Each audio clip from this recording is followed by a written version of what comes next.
안녕하십니까. 함께 기도드리겠습니다. 천지 만물을 창조하시고 지금도 살아계셔서 인간 역사를 다스려 가시는 거룩하신 하나님, 오늘도 저희들에게 하나님 말씀을 공부할 수 있는 귀한 시간을 허락해 주심을 감사드립니다. 이번 성경 강의회를 통해서 많은 영혼들을 구원해 주시고 또 말씀을 듣는 각 사람들이 하나님을 올바로 알고 천국에 이르는 믿음을 얻을 수 있도록 도와주시기를 간구합니다. 시작하는 시간부터 마치는 시간까지 주 성령님께서 함께해 주시고 보호해 주시옵소서. 예수님 이름으로 기도드렸습니다. 아멘. 성경 이사야 41장을 찾겠습니다. 이사야 41장입니다. 이사야 41장 21절 말씀입니다.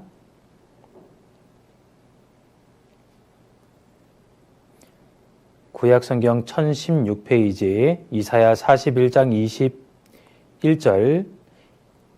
21절부터 24절까지 제가 읽겠습니다. 나 여호와가 말하노니 너희 우상들은 소송을 일으키라.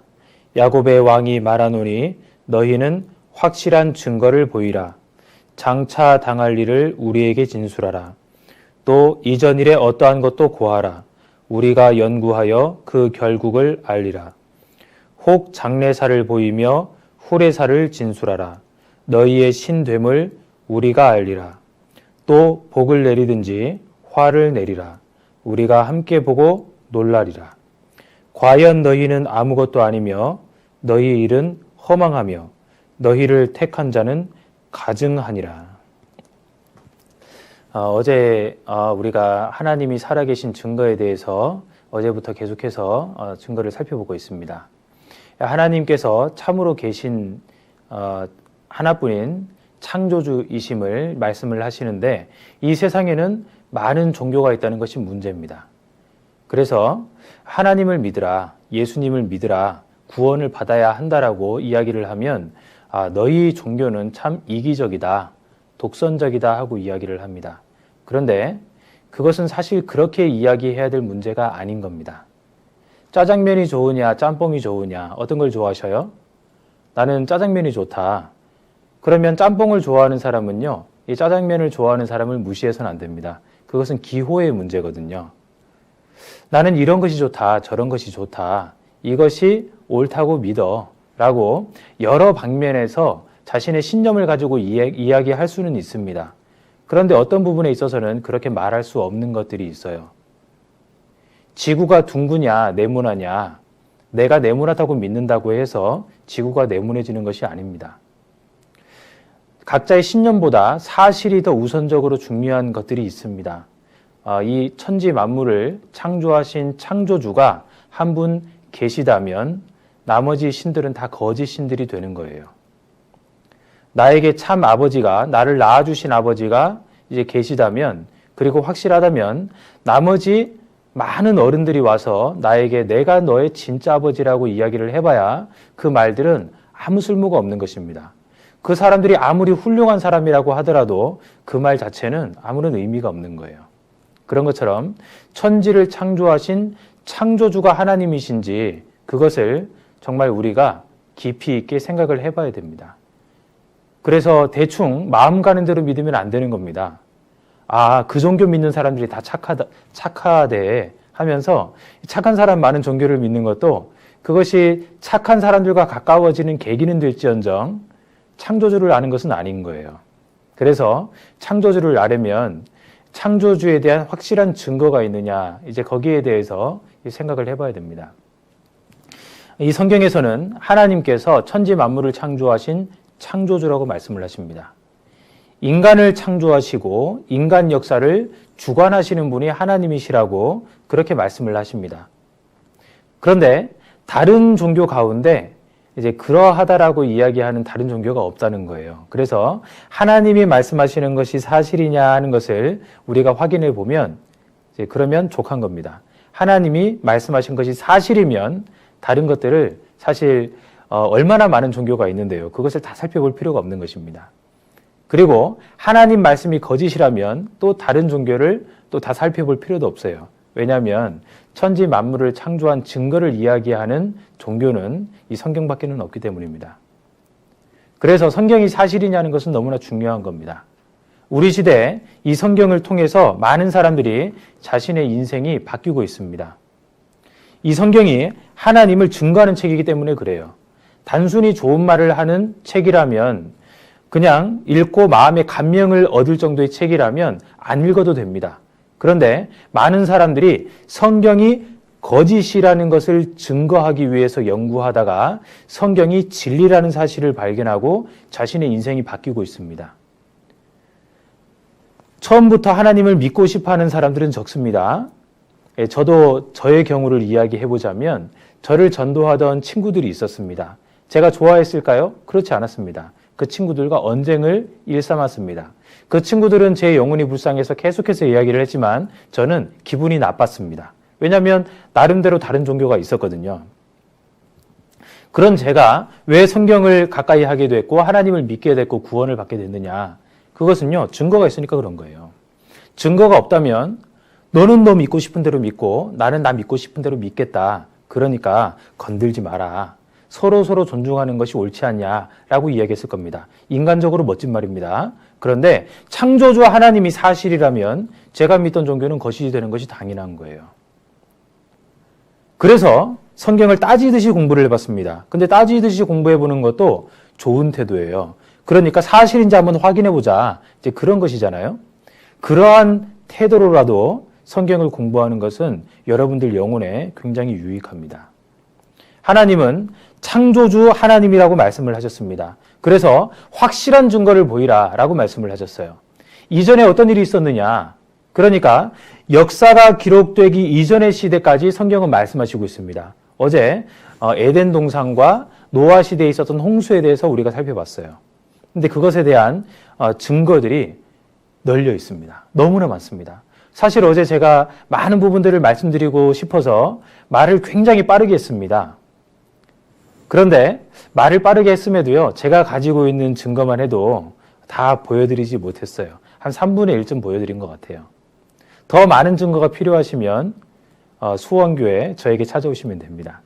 자세하게 풀어서 알려드리겠습니다. 궁금해하는 부분들, 그런 부분들이 성경에 많은 해답이 있습니다. 그리고 성경이 말씀하시기를 하나님께서 또 후레사를 진술하라. 이후에 어떻게 세상이 될지 한번 이야기해봐라 라고 말씀하셨습니다. 이 성경은 예언의 책입니다. 이 세상 처음부터 우리 시대까지 뿐만 아니라 이 세상이 어떻게 끝날지까지를 한꺼번에 다 말씀하시고 있는 책이에요. 하나님은 시간을 창조하신 하나님이시기 때문에 시간 안에 구속되어 있으시지 않습니다. 우리는 내일 어떤 일이 있을지 잘 모르지만 하나님께서는 내일 어떤 일이 있으실지 다 아십니다. 이 세상 끝날이 어떻게 끝날지도 하나님은 다 아십니다. 그래서 그 하나님께서 이 성경에다가 마지막 날까지 될 일을 정확하게 기록하실 수가 있는 거예요. 그래서 우리가 성경을 잘 읽고 곰곰이 생각을 해본다면 이 성경을 인간에게 내려주신 하나님은 참 신이구나 하는 것을 금방 알 수가 있습니다. 24절입니다. 과연 너희는 아무것도 아니며 너희 일은 허망하며 너희를 택한 자는 가증하니라. 하나님이 아닌 다른 신들을 섬긴 사람들, 다른 것들을 택한 사람들은 가증하다라고 말씀하셨어요. 왜 그럴까요? 그들의 영혼이 가증하다는 것이 아니고 그들이 선택한 그 사실이 너무나 어리석은 일이기 때문에 말씀하신 거예요. 어떠한 종교를 선택해서 정말 선행을 베풀면서 정말 어떤 사람이 보더라도 저 사람은 법 없이도 살 사람이야. 인정을 받은 이제 그러한 삶을 살고 있다고 생각을 해봅시다. 참 훌륭한 사람입니다. 그 사람이 나름대로 열심히 살았습니다. 근데 죽음을 건너가고 이제 천국에 들어갈지 지옥에 들어갈지 심판을 받게 될 때는 자신이 섬기는 신에게 심판을 받는 것이 아니라 하나님 앞에 심판을 받는다는 것이에요. 하나님이 참 신이라면 반드시 그렇게 돼 있습니다. 어떤 사람들은 자기 주먹을 의지하고 어떤 사람은 돈에 의지해서 인생을 살아갑니다. 그런데 자기 주먹이 얼마나 덧없는지 병에 걸리면 금방 깨닫습니다. 사업이 망하고 나면 돈이라는 것이 얼마나 부질없는 것인지 금방 깨닫습니다. 여러분들은 무엇을 의지해서 살아갑니까? 그런데 만일 자신의 후견인이 천지 만물을 창조하신 하나님이시라면 얼마나 행복한 삶을 살 수 있겠어요? 나를 모태로부터 지어주신 분, 나를 지금까지 지켜주신 분, 내가 천국에 들어오기를 간절히 원하시는 그분이 나의 후견인이 되어주신다. 얼마나 듬직한 삶을 살 수 있겠습니까? 여러분들이 그 하나님을 발견하고 그 하나님을 믿기를 간절히 원합니다. 여기 화면을 보시겠습니다. 어제 하나님의 통치 원리와 에덴 동산, 노아의 홍수에 대해서 함께 살펴봤습니다. 오늘은 하나님께서 이스라엘을 선택하셨고 또 언약을 맺으심으로써 이스라엘 역사를 이끌어 가시는데요. 이 이스라엘 선택과 언약에 대해서 함께 생각을 해보려고 합니다. 자, 이스라엘, 하나님을 증거하는 민족입니다. 이스라엘 하면 지금은 모르는 사람들이 별로 없을 겁니다. 세계에서 가장 잘 나가는 나라, 어디입니까? 대한민국입니까? 아닙니다. 이스라엘입니다. 왜 그런지 그 이유에 대해서 살펴볼 겁니다. 이스라엘은 하나님께서 하나님을 증거하기 위해서 선택하신 하나님의 민족입니다. 선민이라고 이야기를 해요. 인간 역사를 간단하게 요약해 보겠습니다. 하나님께서 에덴 동산에 아담과 하와를 두셨다가 그들이 죄를 짓자 추방하셨습니다. 많은 사람들이 태어났습니다. 그리고 노아 시대에 죄가 극에 달했을 때 하나님께서 물심판을 하셨습니다. 제가 다루지는 못했는데 바벨탑이라는 사건이 있었습니다. 인간들이 하나님을 대항해서 바벨탑을 쌓았습니다. 하나님께서 바벨탑을 치시고 인간의 언어를 가르셨어요. 그래서 이때 언어와 민족이 갈렸습니다. 그럼에도 불구하고 사람들이 우상을 섬기기를 그치지를 않았어요. 우상이라 함은 하나님이 아닌 다른 것을 신으로 섬기는 것을 우상이라고 이야기합니다. 우상을 숭배하니 하나님께서 그 가운데 한 사람을 불러내셨습니다. 그 사람의 이름이 아브라함이에요. 이 아브라함에게 세 가지를 약속하십니다. 땅과 민족과 복을 약속하셨어요. 땅은 지금의 이스라엘 땅, 가나안 땅이라고도 이야기합니다. 민족은 이스라엘 민족, 한 사람을 부르셔서 한 민족을 이루시겠다라고 약속을 해주셨습니다. 지금의 이스라엘 민족입니다. 우리나라도 단일 민족이라고 이야기하는데요. 이제 이스라엘도 단일 민족입니다. 그리고 예수 그리스도, 예수님을 보내주셔서 복을 주실 것을 약속을 하셨습니다. 하나님께서 이스라엘을 선택하신 이유가 여러 가지가 있는데 몇 가지만 생각을 해보겠습니다. 하나님이 이스라엘을 선택하신 이유. 첫 번째, 하나님의 증인으로 이스라엘을 세우셨습니다. 이사야 43장 말씀입니다. 나 여호와가 말하노라 너희는 나의 증인 나의 종으로 택함을 입었나니 이는 너희로 나를 알고 믿으며 내가 그인 줄 깨닫게 하려 함이라. 나의 전에 지음을 받은 신이 없었느니라 나의 후에도 없으리라. 너희는 나의 증인. 여기서 너희는 우리를 말하는 것이 아니고요. 이스라엘 민족을 말씀하시는 겁니다. 이사야 43장 1절에 보면 야고바, 이스라엘아 하고 부르시거든요. 그래서 여기서 너희는 이스라엘입니다. 나 여호와가 말하노라 이스라엘 너희는 나의 증인이다 라고 말씀을 하셨어요. 그래서 이스라엘이 하나님을 증거하는 증인으로서 선택을 받은 겁니다. 이스라엘 역사를 잘 보면 이제 하나님이 보입니다. 이스라엘이 왜 하나님을 증거하는 민족이냐? 첫 번째, 역사가 미리 기록되어 있는 백성입니다. 이 세상 어느 나라도 역사가 먼저 기록되어 있는 백성이 없습니다. 이스라엘을 제외하고서는요. 역사라는 것은 과거에 어떻게 일이 되어졌다라는 것을 이제 기록한 책입니다. 기록입니다. 그렇기 때문에 미리 되어지는 것은 만일 기록을 했다면 그것은 역사라 하지 않고 예언이라고 이야기합니다. 근데 이 세상 많은 예언들이 틀리는 경우가 굉장히 많아요. 여러분들이 알다시피 제가 어렸을 때는 노스트라다무스라는 예언가가 굉장히 인기를 얻었었습니다. 1999년도에 굉장한 인기를 얻고 있었습니다. 그런데요, 이 노스트라다무스라는 사람이 예언을 많이 했습니다. 그런데 그 예언 중에 많이 이루어졌다고 해서 사람들이 믿었는데요. 그 노스트라다무스를 위대한 예언가라고 이야기했습니다. 그런데요, 그 예언의 적중률을 살펴보니까 5% 미만입니다. 그리고 5%가 이루어졌는데 그 5%도 너무 애매모호해서 이것이 그것이냐 의견이 분분한 겁니다. 이제 그렇게 돼서는 그 예언이 이제 좀 너무 좀 사람들이 그 예언을 너무 신격화하는 거 아니냐, 그 사람 하나를 너무 거대하게 바라보는 거 아니냐, 이제 이렇게 생각을 합니다. 근데 하나님은 어떠실까요? 하나님이 말씀하신 것은 반드시 그대로 됩니다. 그래서 예언을 하신 것인데 그것은 역사나 다름이 없는 거예요. 시간이 지나고 나면 반드시 그렇게 되거든요. 역사가 미리 기록되어 있는 백성이 이스라엘입니다. 그리고 머리가 가장 뛰어난 민족. 그래서 IQ는 우리나라가 가장 높다고 하는데요. 노벨상을 가장 많이 받는 민족이 이스라엘입니다. 해마다 노벨상의 3분의 1 이상을 가져갑니다. 이스라엘 민족이. 우리나라 몇 개 받았습니까? 우리나라 지금까지 1개 받았습니다. 돈을 가장 잘 버는 민족 이스라엘입니다. 전쟁할 때 숫자와 관계없이 전쟁을 치르는 민족. 그리고 샘플과 표본이 되는 민족. 적은 민족, 세상 중앙에 거하는 민족. 하나님께서 이 적은 민족을요, 세상 중앙에 두셨습니다. 그래서 전쟁을 할 때, 싸울 때 숫자와 관계없이 하나님께서 도와주시면 이기고 도와주시지 않으면 지게끔, 누가 보더라도 하나님이 도우심이다라는 것을 알 수 있게끔 세상 중앙에 두시고 그것을 많은 사람들에게 보여주시는 거예요. 그래서 하나님이 참으로 계시구나 하고 알 수 있도록 해주신 겁니다. 샘플과 표본이 되는 민족입니다. 하나님 말씀을 잘 들을 때는 도와주십니다. 근데 하나님 말씀을 듣지 않으면 바로 이제 징계를 하시는 거예요. 제가 어렸을 때는 학교에서 체벌이 있었습니다. 선생님들이 몽둥이도 들고 다니시고요. 하여간에 회초리를 들고 다니셨어요. 그래서 아이들이 떠들면 어떻게 합니까? 이 샘플로 한 명을 불러내서 때리면요, 그럼 다 조용해지는 거예요. 이스라엘은 샘플 민족입니다. 신명기 7장에 이렇게 말씀이 기록되어 있습니다.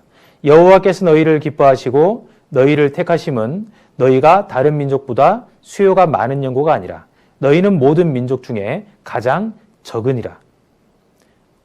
얼마나 적었냐면 하나님께서 이스라엘을 처음에 단 한 사람을 불러내신 겁니다. 아브라함 한 사람을 불러내셔가지고 민족을 만드셨는데 이 민족이요, 하나님 말씀에 순종치 않을 때마다 고난을 많이 당해가지고 지금도 2천만 명 정도밖에 안 되는 겁니다. 굉장히 적은 민족인데 우리나라 절반도 안 되잖아요. 그런데 전 세계를 쥐락펴락하는 민족이 이스라엘입니다. 세상 중앙에 두셨다고 했습니다. 이스라엘을 중심으로 우리나라를 동양이라고 합니다. 이쪽을 동양이라고 합니다. 이스라엘 중심으로 미국 쪽을 서양이라고 합니다. 중동이라고 하잖아요. 이 지역이 중앙입니다. 그래서 이 지역이 현재 가나안 땅인데요. 하나님께서 최초에 갈대아 우르 지역에 살고 있는 아브라함을 불러내셔가지고 이 지역으로 옮깁니다. 여기가 가나안 땅입니다. 가나안 땅이 당시에 많은 영향력을 미쳤습니다. 보시면 유럽과 아프리카와 아시아를 잇는 한 가운데 하나님께서 옮겨다가 두신 거예요. 그러니까 이스라엘이 하나님 말씀을 잘 들을 때는 이 사방으로 영향력을 잘 미칠 수 있게끔 되어 있고요. 그리고 이스라엘이 하나님 말씀을 불순종할 때는 사방에서 얻어 터지도록 이제 위치가 그렇게 딱 주어진 겁니다.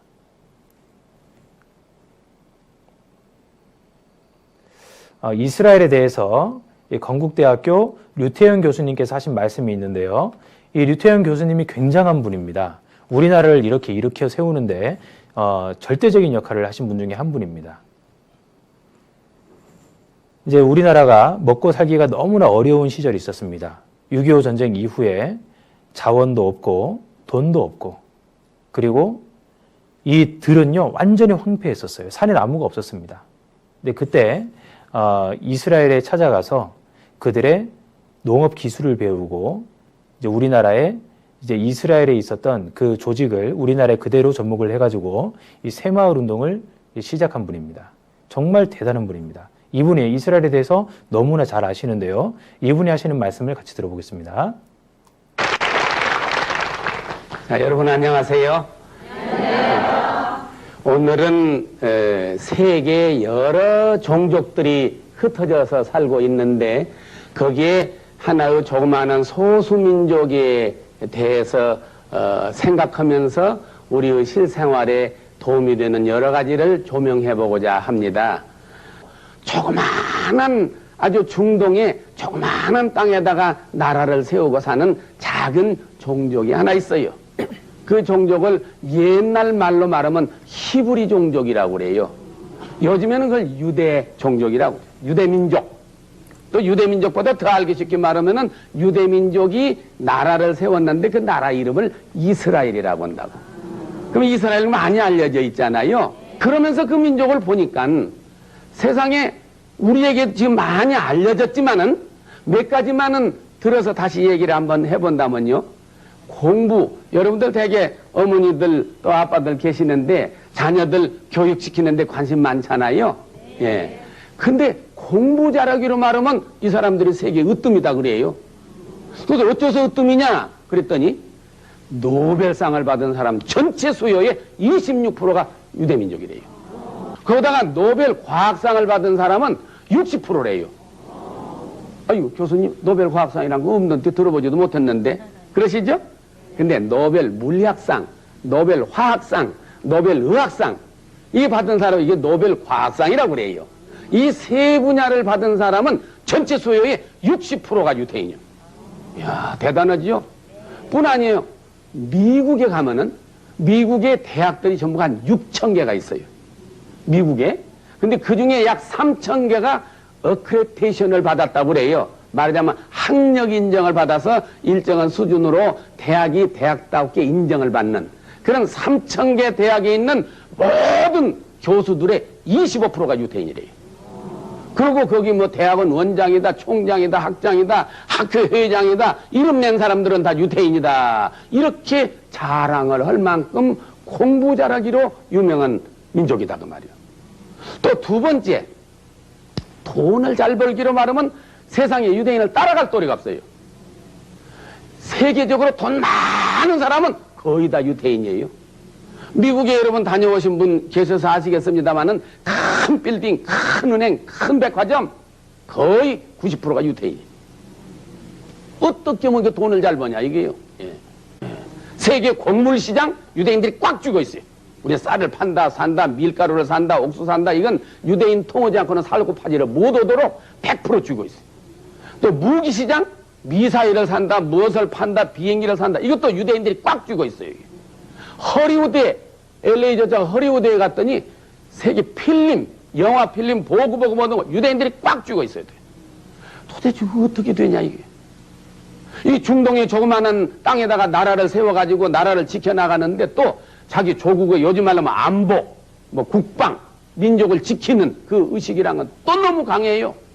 뭐 이게 그 상대가 있기 때문에 어떻게 잘못 말하면은 상대방한테 좀 신뢰되는 말 같지만은 그동안에 전쟁을 얼마나 많이 했어요. 독립전쟁, 뭐 6.1 전쟁, 10월 전쟁, 레바논 전쟁, 전쟁만 했다 하면은 이기는 게 유대인이에요. 그렇다고 해서 인구가 많냐? 이스라엘 안에 사는 유대인이 지금 얼마냐면요. 약 430만 명. 우리 서울시 인구가 1200만 명이에요. 그러니까 어디 영등포만은 그 인구예요, 말하자면 이게. 그런데 세계적으로 각광을 받고 있잖아요, 이게. 예. 그뿐 아니, 농사 짓는 기술이라고 하면은 이스라엘을 따라갈 나라가 없다. 얼마나 앞섰는 거니? 제가 대산농촌문화재단 이사장직을 맡고 있어요. 그래서 우리 농민 기술자들을 해외 보내서 기술 연수로 많이 해마다 이스라엘을 보내요. 갈 때마다 배워요. 예. 갈 때마다 배워. 얼마나 앞섰는가 말도 못해요. 그러면 어떻게 그 민족이, 조그마한 민족이 공부도 잘하고 돈도 잘 벌고 전쟁도 잘하고 농사도 잘 짓고 단결심도 강하고 애국심도 강하고 어떻게 그렇게 됐느냐. 자, 하나님께서 이 갈대아 우르 지역에서 아브라함을 선택하셨기 때문에 이제 하나님께서 선택하신 민족이기 때문에 그 모든 것을 다 잘하는 겁니다. 그런데 그 역사를 살펴보면요, 우여곡절이 많습니다.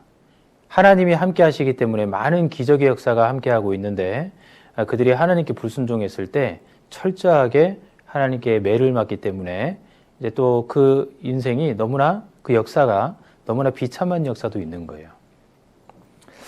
자, 갈대아 우르 지역에서 하나님께서 아브라함을 옮기셨습니다. 하란 지역에서 이 지금의 가나안 땅, 이 지역으로 옮기셨습니다. 여기서 아브라함이 아들 이삭을 낳습니다. 이삭은 이후에 야곱을 낳고 야곱은 12아들을 낳습니다. 근데 12아들 중에 요셉이라는 아들이 이 형들의 미움을 받아가지고 이 애굽 지역에 지금의 여기가 이스라엘 땅이고 이곳이 애굽입니다. 지금의 이집트입니다.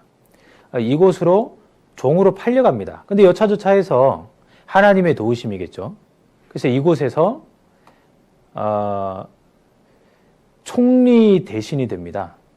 근데 그때 마침 이 에집트에 이 흉년이 들어가지고 이것을 아주 효율적으로 대비를 잘 하게 하나님이 지혜를 주셔서 이제 많은 사람들을 건지는 일을 요셉이 하는데요.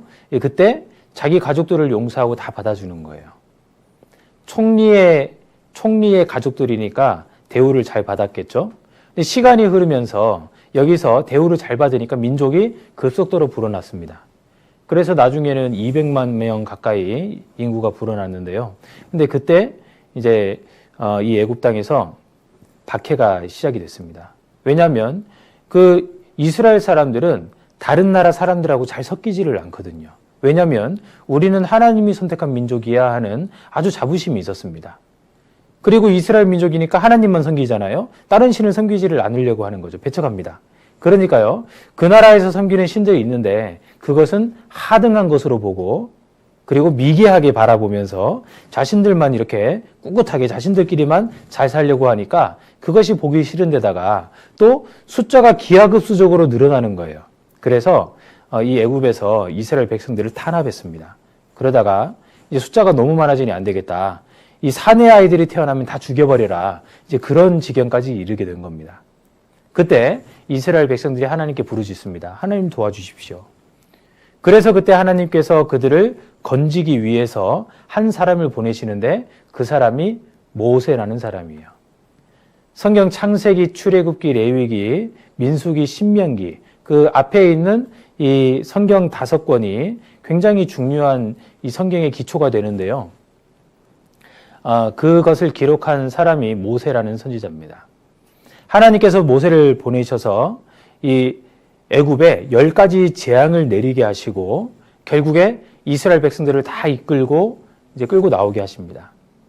그런데 이후에 이 파라오, 이 에집트의 왕이 파라오라고 하잖아요. 그래서 성경에는 바로라고 기술되어 있습니다. 이 바로 왕이 이제 당한 것이 너무 괘씸하니까 이스라엘 백성들을 광야에서 죽이려고 군대를 이끌고 총출동을 합니다. 그때요, 여기 사진을 좀 보시면요. 이 지역에서 하나님께서 인도하셔가지고 이 지역까지 이릅니다. 근데 여기가 홍해거든요. 여기도 홍해, 여기도 홍해입니다. 근데 이 지역까지 이르렀는데 뒤에 군대가 따라오는 거예요. 하나님께서 어떻게 그들을 인도하여 내셨냐면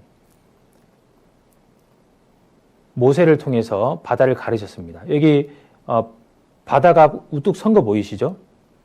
여기가 원래는 해전대 마른 땅이 되어버렸습니다. 이렇게 하나님이 그들을 건너게 하셨어요. 이 바다를 가르시고 그들을 건너게 하셨습니다. 그리고 군대가 나중에 뒤따라오게 된 겁니다. 근데 하나님께서 이 바다로 그들을 싹 덮어버리셨습니다. 이것이 출애굽기 14장에 기록이 되어 있습니다. 모세가 바다 위로 손을 내어민데 여호와께서 큰 동풍으로 밤새도록 바닷물을 물러가게 하시니 물이 갈라져 바다가 마른 땅이 된지라. 이스라엘 자손이 바다 가운데 육지로 행하고 물은 그들의 좌우에 벽이 되니. 물이 그들의 좌우에 벽이 됐다라고 이야기했습니다. 그래서 좌우의 벽이 되고 이스라엘 백성들은 그 가운데를 통과하게 하시고 이후에 뒤따라오는 바로의 군대는 그 벽이 되었던 그 바닷물이 싹 덮어서 한 사람도 남기지 않고 다 죽여버렸다 하는 내용이 출애굽기 14장의 내용이에요. 근데 이것이 이제 영화로도 나왔습니다. 영화로 나온 것을 잠깐 같이 보시겠습니다. 출애굽 때의 이 모습입니다.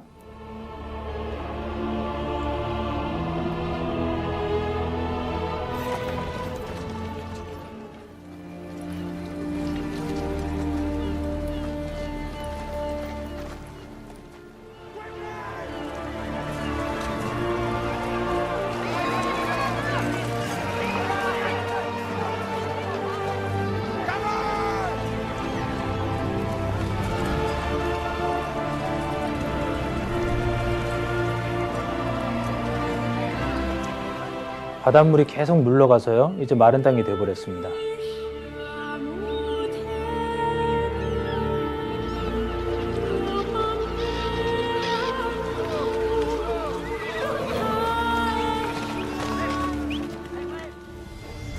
그의 군대들이 뒤따라오죠. 저기 멀리 보면 이 파도가 멈춰 서 있는 걸 볼 수 있습니다. 바닷물이 벽이 되어서 멈춰 서 있습니다.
이렇게 해서 이스라엘을 뒤따르던 바로의 군대들은 다 바다에 빠져 죽은 겁니다.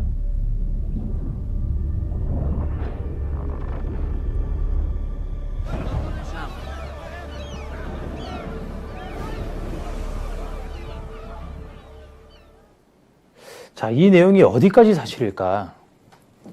아, 저런 일이 있을 수 있냐? 말도 안 돼. 어떻게 바닷물이 이렇게 옆에 벽으로 서고 저렇게 어떤 사람들은 지나가게 되고 어떤 사람은 이제 빠져 죽게 되고 이게 말이 되냐? 이렇게 이제 생각하실 수 있습니다. 근데 하나님이시라면 뭐든 못 하시겠습니까? 말씀으로 천지를 창조하시고 이 지구에, 이 우주에 규칙을 세우시고 자연의 법칙을 세우시고 하신 분이 하나님이시라면 하나님께서 만드신 법칙을 하나님께서 조정을 못 하시겠습니까? 성경은 이렇게 말씀하십니다. 신명기 4장 34절 어떤 신이 와서 시험과 이적과 기사와 전쟁과 강한 손과 편팔과 크게 두려운 일로 한 민족을 다른 민족에게서 인도하여 낸 일이 있느냐? 이는 다 너희 하나님 여호와께서 애굽에서 너희를 위하여 너희의 목전에서 행하신 일이라. 이것을 내게 나타내심은 여호와는 하나님이시요 그 외에는 다른 신이 없음을 내게 알게 하려 하심이니라. 어떤 신이 한 사람이 아니라 한 민족을, 한 국가를 다른 민족에게서, 다른 국가에게서 이러한 큰 일로 인도하여 낸 일이 있느냐? 이것을 왜 나타내 주셨느냐? 이것은 여호와는 하나님이시요 그 외에는 다른 신이 없음을 내게 알게 하려 하심이니라. 하나님께서 이러한 큰 역사를 통해서 하나님이 참 신이라는 것을 알려주시기를 원하시는 겁니다. 자, 이것을요, 우리 시대 사람들은 다 찾았습니다. 출애굽의 바로가 누구인지도 이제 그런 것을 다 찾아내고 있는 겁니다. 그리고 여기가 이제 대한민국이잖아요. 이 지역이 홍해입니다. 이스라엘이 건넜던 장소가 이곳입니다. 이곳에서 머물러 있다가 군대가 쫓아온 거예요. 그래서 여기를 누에이바 알 무자이나라고 부릅니다. 모세가 물을 가른 곳, 그렇게 부릅니다. 여기 물을 걷어내 보니까 이 좌우편, 이곳 말고요. 이 좌우편은 깊이가 너무 깊어가지고 땅 속이 너무나 험난해가지고 지나갈 수가 없습니다. 근데 이곳은 상대적으로 굉장히 완만한 지형을 가지고 있는 거예요. 그리고 이 지역에 가보니까요.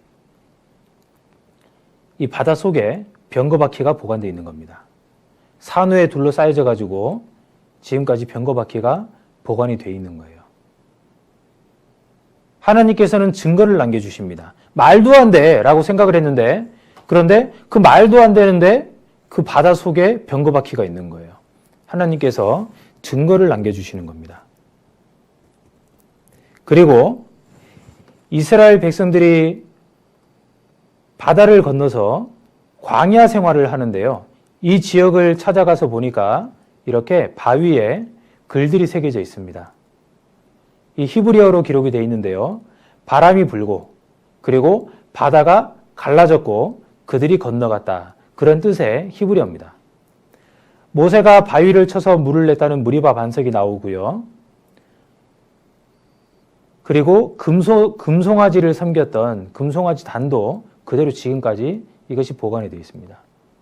이스라엘이 광야에서 하나님이 내려주신 만나를 갈아 먹었던 이 맷돌도 40년간 광야 생활을 했으니까요. 그런 것들이 나오는 겁니다.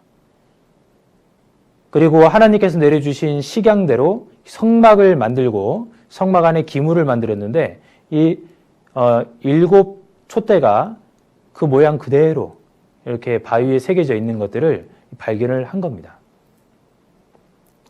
출애굽의 사건이 만일 거짓이라면 이런 것이 있을 수 없거든요. 하나님께서 출애굽이 사실이라는 것을 이 증거를 남겨주신 겁니다. 그리고 하나님께서 이스라엘을 선택하신 두 번째 이유가 하나님의 말씀을 기록하기 위해서다라고 말씀하셨습니다. 로마서 3장에 그런즉 유대인의 나음이 무엇이며 할례의 유익이 무엇이뇨 범사에 많으니 첫째는 저희가 하나님의 말씀을 맡았음이니라. 하나님의 말씀을 맡았다는 것은 너무나 큰 특권입니다. 많은 사람들이 창조주를 모르고 있을 때 이스라엘 사람들은 나면서부터 성경을 알고 있습니다. 나면서부터 성경을 가까이 할 수 있고 그래서 하나님을 어려서부터 알 수 있는 특권을 가졌습니다. 다른 민족들은 하나님이 어떤 분인지 잘 모를 때 그들은 구체적으로 하나님에 대해서 알 수가 있었던 거예요. 이것만큼 큰 특권이 어디 있겠습니까? 그리고 그들에게 예수님의 탄생을 약속해 주셨습니다. 예수님은 육신적으로는 이스라엘 민족을 통해서 나셨어요. 예수님이 누구냐면 예수님은 인류의 죄를 대속해 주실 구세주입니다. 하나님이 인간의 모습으로 이 땅에 내려오신 분이 예수님입니다. 근데 그 예수님이 이스라엘 민족을 통해서 나셨습니다. 이것도 얼마나 큰 영광입니까? 그리고 이스라엘을 선택하심은 이스라엘을 세상 역사의 시계로서 그들을 선택하신 겁니다. 자, 성경의 예언과 이스라엘의 역사는 기가 막히게 맞물려서 톱니바퀴처럼 맞물려 돌아갑니다. 성경에 기록되어 있는 대로 이스라엘 역사는 그대로 착착착착 진행이 되고 있어요. 그러면 성경의 인류 역사의 처음과 끝까지가 기록되어 있으니 이스라엘 역사가 어디까지 와 있는지를 보면 이 인류 역사가 어디까지 진행이 됐는지를 알 수가 있는 겁니다. 이 성경에는 많은 예언들이 되어 있습니다. 인류 역사를 먼 구약시대 선지자들이 먼 훗날을 바라보면서 여러 예언을 했습니다. 그런데 그 예언은 이스라엘을 중심으로 해서 한 예언들이에요. 그러니까 연필 한 가운데는 연필 심이 있잖아요. 그리고 그 옆에 이제 나무가 이렇게 감싸고 있듯이 이 성경 역사는 이스라엘을 중심으로 하고 있습니다. 그리고 이스라엘과 관련되어 있는 다른 나라들은 이제 이스라엘과 관련될 때마다 어떤 사건이 있을 때마다 기록이 되어 있어요. 그러니까 우리나라는 이스라엘로부터 멀리 있잖아요. 그래서 성경에 보면요, 우리나라는 안 나옵니다. 그런데 가까운 이제 애굽이라든지 그리고 주변에 다른 나라들 있지 않습니까? 그 러시아도 언급이 되어 있고 그리고 리비아나 이제 몇몇 국가들이 주변의 국가들이 언급이 되어 있습니다. 그런데 중요한 것은 이스라엘 역사라는 거죠. 그래서 이스라엘 역사가 어디까지 지금 진행이 되느냐, 그러면 이 세상 역사가 어디까지 진행이 된지를 알 수가 있습니다. 하나님께서 이스라엘 역사를 이루어 가시는데 언약에 근거한 이스라엘 역사를 이루실 것을 말씀을 해주셨습니다. 오늘은 언약에 근거한 이스라엘 역사만 생각을 해보려고 하는데요. 언약이라고 하면 무엇이냐면 하나님께서 이스라엘 백성과 함께 시내산에서 언약을 맺는 사건이 이 출애굽기에 나옵니다. 이 이스라엘 백성들이 이 애굽에서 탈출했습니다. 그리고 광야 생활을 하는데요. 그런데 하나님께서 그들을 이제 다스려 가시는 겁니다. 그런데 그들이 무엇을 중심으로 어떤 것을 기준으로 해서 살아가야 될지를 잘 모르지 않습니까? 하나님께서 모세를 통해서 이 계명을 주십니다. 여러분들이 익숙히 아는 10계명이라는 것을 내려주시고요. 이 10계명은 하나님이 내려주신 많은 율법들을 포괄적으로 포함하는 이제 대표적인 법들입니다. 아주 자세하게 많은 법들이 있어요. 근데 그 언약을 이 시내산에서 맺습니다.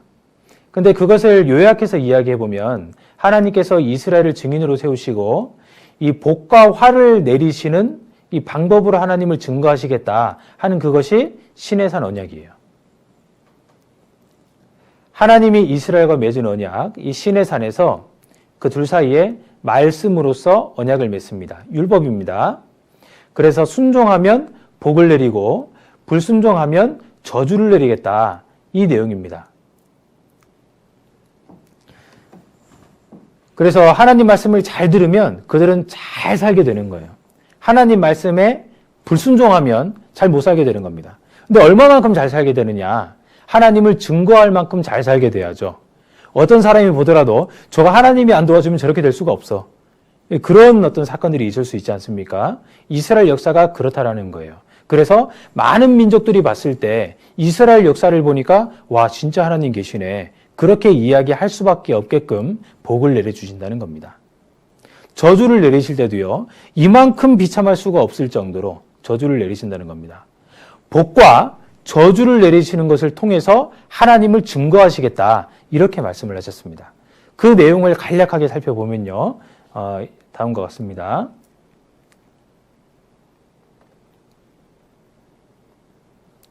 내가 내 하나님 여호와의 말씀을 삼가 듣고 내가 오늘날 내게 명하는 그 모든 명령을 지켜 행하면 내 하나님 여호와께서 너를 세계 모든 민족 위에 뛰어나게 하실 것이라.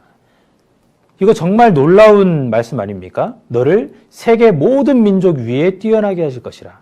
하나님 말씀만 잘 들으면 그들이 이 세상 모든 민족 위에 뛰어나게 될 것이다. 이 작은 민족이 이 세상 모든 민족 위에 뛰어난다는 것은 그건 정말 엄청난 말입니다. 예를 들어서요, 미국이 잘 나가는 것은 왜 잘 나갈까? 그들은 인구가 꽤 됩니다. 그죠? 그 가진 그 자원도 많고요. 이제 그런 것을 바탕으로 강국이 되었다. 이렇게 설명이 가능하거든요. 중국이 급부상하고 있다. 그것이 하나님이 도우심이냐? 꼭 그렇게만 생각할 수 없거든요. 사람이 워낙에 많아요. 많은 인적 자원과 그리고 자연적인 천연 자원들이 많습니다. 그래서 그걸 가지고 그렇게 잘 산다. 이야기할 수 있습니다. 그런데요, 이스라엘이 세계 최강대국이 되었다. 그것을 설명하려고 하면요, 설명이 안 되는 거예요. 근데 이스라엘은 세계의 모든 민족 위에 뛰어나게 하실 것이라는 하나님의 말씀대로 세계 최상위 국가가 된 적이 있었고, 그리고 지금도 그러합니다. 여호와께서 너로 머리가 되고 꼬리가 되지 않게 하시며 위에만 있고 아래에 있지 않게 하시리니 오직 너는 내가 오늘날 내게 명하는 내 하나님 여호와의 명령을 듣고 지켜 행하며 너는 머리가 되고 꼬리가 되지 않게 할 것이다. 그러니까 어떻게 하라고요? 너는 내 하나님 여호와의 명령을 잘 들어라, 지켜 행하라 하고 말씀하시는 겁니다. 이스라엘 백성이 잘 살 수 있는 방법은 하나예요. 그들이 열심히 노력을 해가지고 돈을 벌고 국방력을 기르고 뭐 그런 것도 좋지만 아무리 그렇게 해봐야 하나님 명령을 어기면 완전히 망하는 겁니다. 그런데 하나님의 말씀을 잘 지켜 행하면 하나님께서 꼭대기가 되게 하시겠다. 이렇게 말씀을 하신 겁니다. 하나님께서 그들에게 아주 탁월한 능력을 주셔가지고 그들이 노력하는 이상의 것을 얻게 하시겠다라고 약속을 해주신 거예요. 반대로 하나님의 말씀을 어기면요. 너희 중에 우거하는 이방인은 점점 높아져서 내 위에 뛰어나고 너는 점점 낮아질 것이며 그는 내게 끼울지라도 너는 그에게 끼지 못하리니 그는 머리가 되고 너는 꼬리가 될 것이라. 네가 말을 안 들으면 주변에 있던 이방인들은 점점 높아질 것이다. 반대로 너는 점점 낮아질 것이다. 그래서 그들은 머리가 되고 너는 꼬리가 될 것이다. 가장 후진 국가가 될 것이다. 가장 비참한 국가가 될 것이다. 이렇게 말씀을 하시는 거예요. 그래서 하나님께서 복을 내리시는 방법, 저주를 내리시는 방법, 이 두 가지 방법으로 하나님을 증거하시겠다. 이렇게 말씀하신 겁니다. 이것이 누구를 위함입니까? 이스라엘을 위함입니까? 아니면 다른 백성들을 위함입니까? 다른 나라들? 이것은요, 이스라엘을 위한 것일 수도 있지만 다른 나라 사람들, 이스라엘이 아닌 다른 이방 국가들에게 하나의 본보기가 되고자 이스라엘을 그렇게 복과 저주를 내리시겠다 말씀하신 거예요. 이 모든 저주가 너와 내 자손에게 영원히 있어서 표적과 감개가 되리라. 표적이라는 것은 증거를 말합니다. 증거. 하나님이 계시는 증거가 된다. 그 말이에요. 그리고 감개라는 것은 거울감 경계개자를 써가지고요. 타산지석으로 삼겠다. 아이고 나는 말 잘 들어야 되겠구나. 이제 이렇게 생각을 하게끔 하나님이 하시겠다는 거예요. 하나님이 이스라엘과 맺은 언약을 신명기 28장에 자세하게 기록을 해주셨습니다. 순종하면 축복, 모든 민족 위에 뛰어남, 불순종하면 저주, 가장 비참한 역사를 가지게 됨, 일종의 실물 교훈으로 삼겠다라고 말씀을 하신 거예요. 그래서 이스라엘 역사를 공부해 보면 다음과 같습니다. 이 롤러코스터와 같은 거예요. 순종할 때는 꼭대기로 올라가고요. 불순종할 때는 아래쪽으로 바로 내려박는 거예요. 극과 극의 역사를 가진 것이 이스라엘의 역사입니다. 이방인들은 그저 그런 정도로 살아가요. 많은 이방인들이 아무리 뛰어나도 이 정도예요. 그런데 유대인들이 하나님의 말씀을 잘 들으면 그 위에 우뚝 솟게 됩니다. 반대로 유대인들이 하나님의 말씀을 불순종하고 하나님을 떠나게 되면 하나님께서 아래로 내리시는 거예요. 이스라엘 역사를 공부해 보면 반복의 역사입니다. 하나님께 불순종하면 하나님께 저주를 받습니다. 그럼 그들이 돌이킵니다. 하나님 도와주십시오. 말 잘 들을게요. 하나님이 구원해 주셔요. 그러면 태평성대를 이룹니다. 그렇게 잘 살아가다가 또 불순종을 해요. 그러면 하나님이 또 저주하십니다. 회개와 구원, 불순종 저주, 회개, 구원 계속 뺑글뺑글 도는 거예요. 그래서 이스라엘 역사를 살펴보면 불순종의 역사다 하는 것을 알 수가 있습니다. 순종함으로써 하나님께 증거를 나타내주는 이제 그러한 민족이 됐으면 하나님께서 얼마나 기뻐하셨을까요? 근데 그들은 그러지 못했던 겁니다. 이스라엘은 비극의 역사를 가지고 있습니다. 시내산에서 하나님과 언약을 맺습니다. 그리고 나서 이스라엘이 가나안 땅에 들어가게 돼요. 다시 약속의 땅 가나안 땅에 돌아가게 됐습니다. 그 이후에 사사시대, 통일왕국 시대를 거쳐가지고 이스라엘이 한때 하나님을 잘 섬겼고 그리고 강대국이었던 시절이 있었습니다. 여러분들이 잘 아는 솔로몬 시대, 가장 강력한 권력을 가지고 있던 시대였습니다. 근데 솔로몬이 말년에 하나님 말씀을 어겼어요. 많은 여인들을 아내로 두고 그리고 많은 우상들을 만들었습니다. 우상들을 섬겼습니다. 그래서 하나님께서 나라를 두 쪽을 냈습니다. 두 쪽에 나도 그들이 우상 섬기기를 그치지를 않았어요. 어떠한 왕은 하나님이 말씀을 적어서 보내주시면 그것을 잘 듣고 잘 읽고 잘 지켜야 되는데 뭐 하고 있냐면 칼로 잘라가지고 불에다가 태워버리고 있어요. 그들은 돌이킬 생각을 하지 않았습니다. 그래서요, 북이스라엘이 기원전 722년에 먼저 망하고 남유다가 바벨론에 의해 기원전 586년에 망합니다. 그 이후에 계속되는 열강의 식민지 생활을 하는 겁니다. 그래도 돌이키지를 않는 거예요. 그래서 하나님께서 독생자 예수 그리스도를 이 땅에 보내시는 결정을 하시게 됩니다. 예수님께서 이 땅에 내려오셔서 하나님 말씀을 전하시면 그들이 말을 잘 듣겠지. 그렇게 기대를 하셨을 텐데 이스라엘 백성들은 이런 어려운 과정을 겪어가면서 예수님을 잘 섬길 준비를 한 것이 아니라 예수님을 죽일 준비를 했던 것 같습니다. 예수님을 십자가에 못 박아버렸습니다. 그 결과 그들에게 돌아갈 복은 저주로 바뀌었습니다. 예수님을 죽인 대가로 2000년간 저주를 받게 됐어요. 그것의 원인은 불순종이었습니다. 죄였습니다. 하나님께서 약속하신 땅, 그것이 황무한 땅이 되었고요. 그리고 하나님께서 민족을 약속하셨는데 그 민족들이 뿔뿔이 흩어지게 됐습니다. 하나님께서 약속하신 복이 저주로 바뀌게 됐습니다.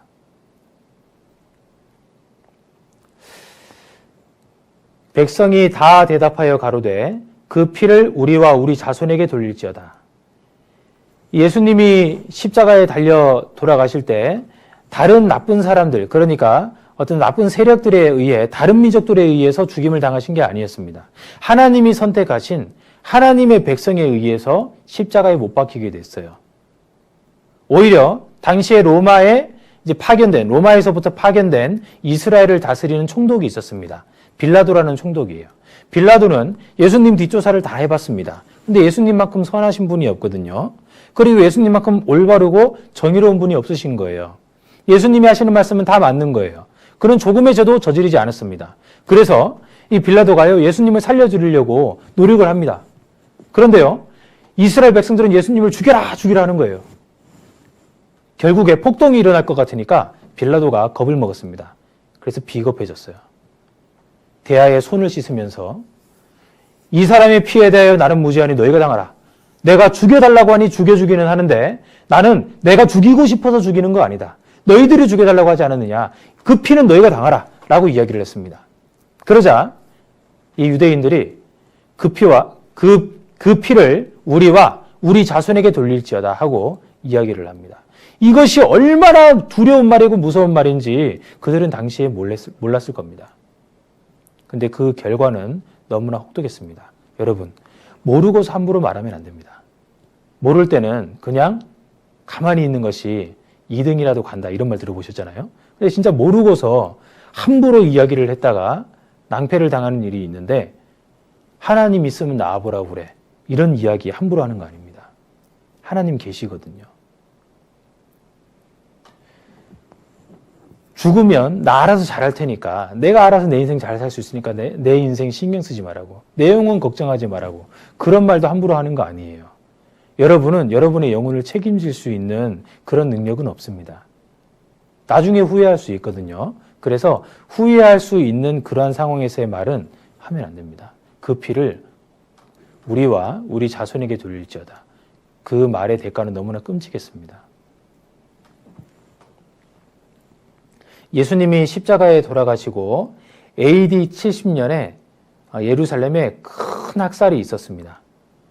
그리고 AD 135년에도 이스라엘에 큰 환란이 있고 그 이후에 그들은 전 세계에 뿔뿔이 흩어지게 됐습니다.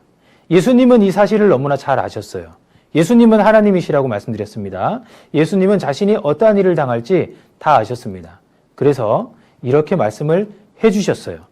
본인이 이스라엘 유대인들에 의해 하나님의 백성에 의해 예수님이 죽으실지 다 아시는 상황에서 예수님께서는 그들을 걱정하셨습니다. 누가복음 21장입니다. 너희가 예루살렘이 군대들에게 에워싸이는 것을 보거든 그 멸망이 가까운 줄을 알라.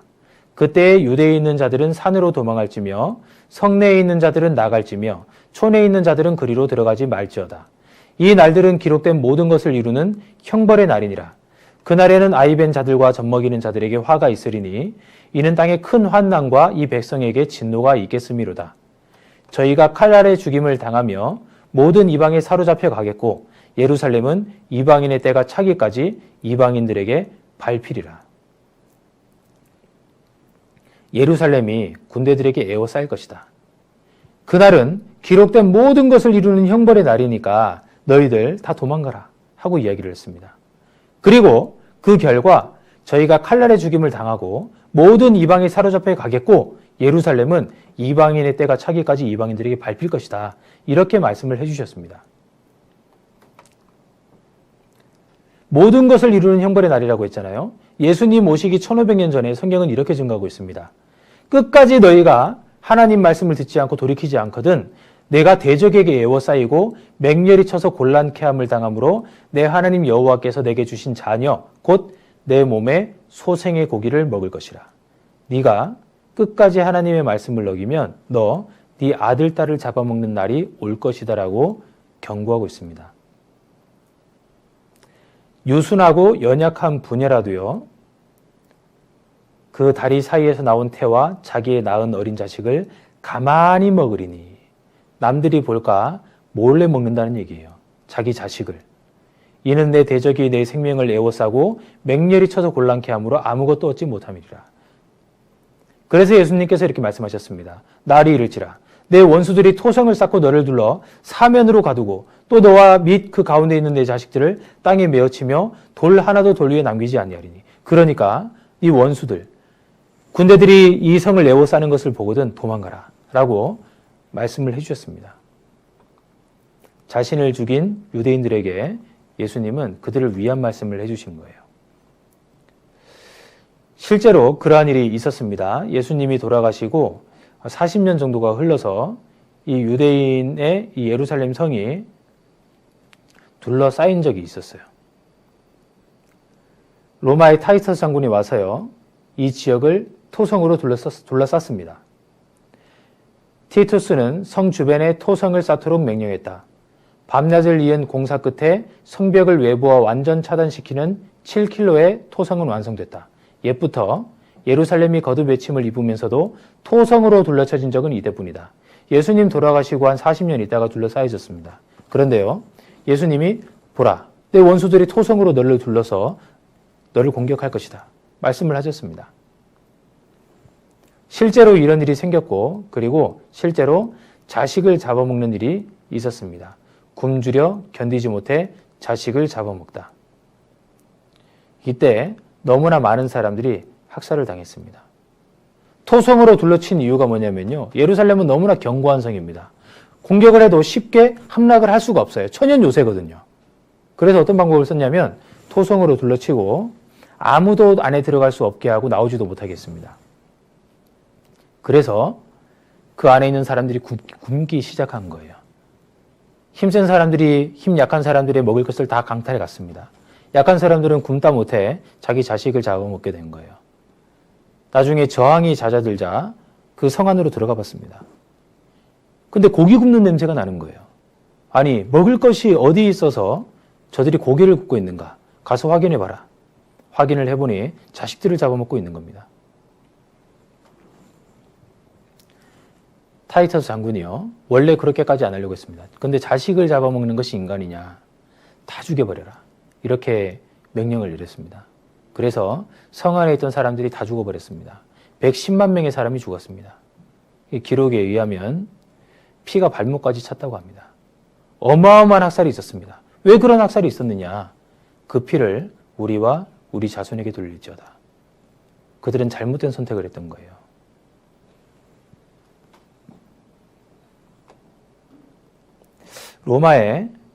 지금 로마에 가면요, 개선문이 있습니다.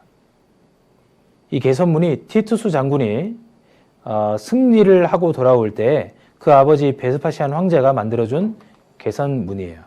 여기 보면은 이런 부분들이 조각되어 있습니다. 이것이 이스라엘 예루살렘 성전에 있는 하나님께 제사를 드리던 기물이잖아요. 이것으로 끝이 아니었습니다. 이스라엘 민족은 계속해서 고난을 받게 됐습니다. AD 70년에 110만 명이 죽었습니다. 그리고 AD 135년에 58만 명이 학살당하고 전 세계에 완전히 흩어지게 됐습니다. 이것이 이 일이 있기 1600년 전에 이미 기록이 되어 있습니다.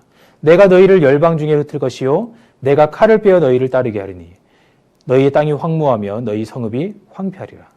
내가 너희를 열방 중에 흩어버릴 것이다. 그리고 가는 곳마다 죽임을 당하게 할 것이다. 하나님 말씀하신 대로 이루어졌습니다. 너희의 땅이 황무하며 너희의 성읍이 황폐하리라. 예수님을 배척한 결과 그들은 흩어졌고 그 땅이 버려졌고 그리고 가는 곳마다 저주를 받게 됐습니다. 온 바다가 잉크로 채워져 있고 온 세계의 갈대가 팬이며 온 세계인이 글을 쓴다 해도 유대인이 받은 박해를 모두 쓰기는 어렵다는 말이 있다. 그들은 가는 곳마다 추방을 당했습니다. 이 추방당한다는 것이 결코 기분 좋은 일이 아닙니다. 가지고 있는 것을 모두 빼앗기고 목숨의 위협을 받으며 전 세계로 도망치고 하는 삶을 2000년 동안 살아온 겁니다. 지금도 전 세계에 걸쳐서 많은 유대인들이 흩어져 살고 있어요. 자국에는 1000만 명 정도의 사람이 돌아가 있을 뿐입니다. AD 313년에는 밀라노 칙령에 의해서 유대인 살해가 공인됐습니다.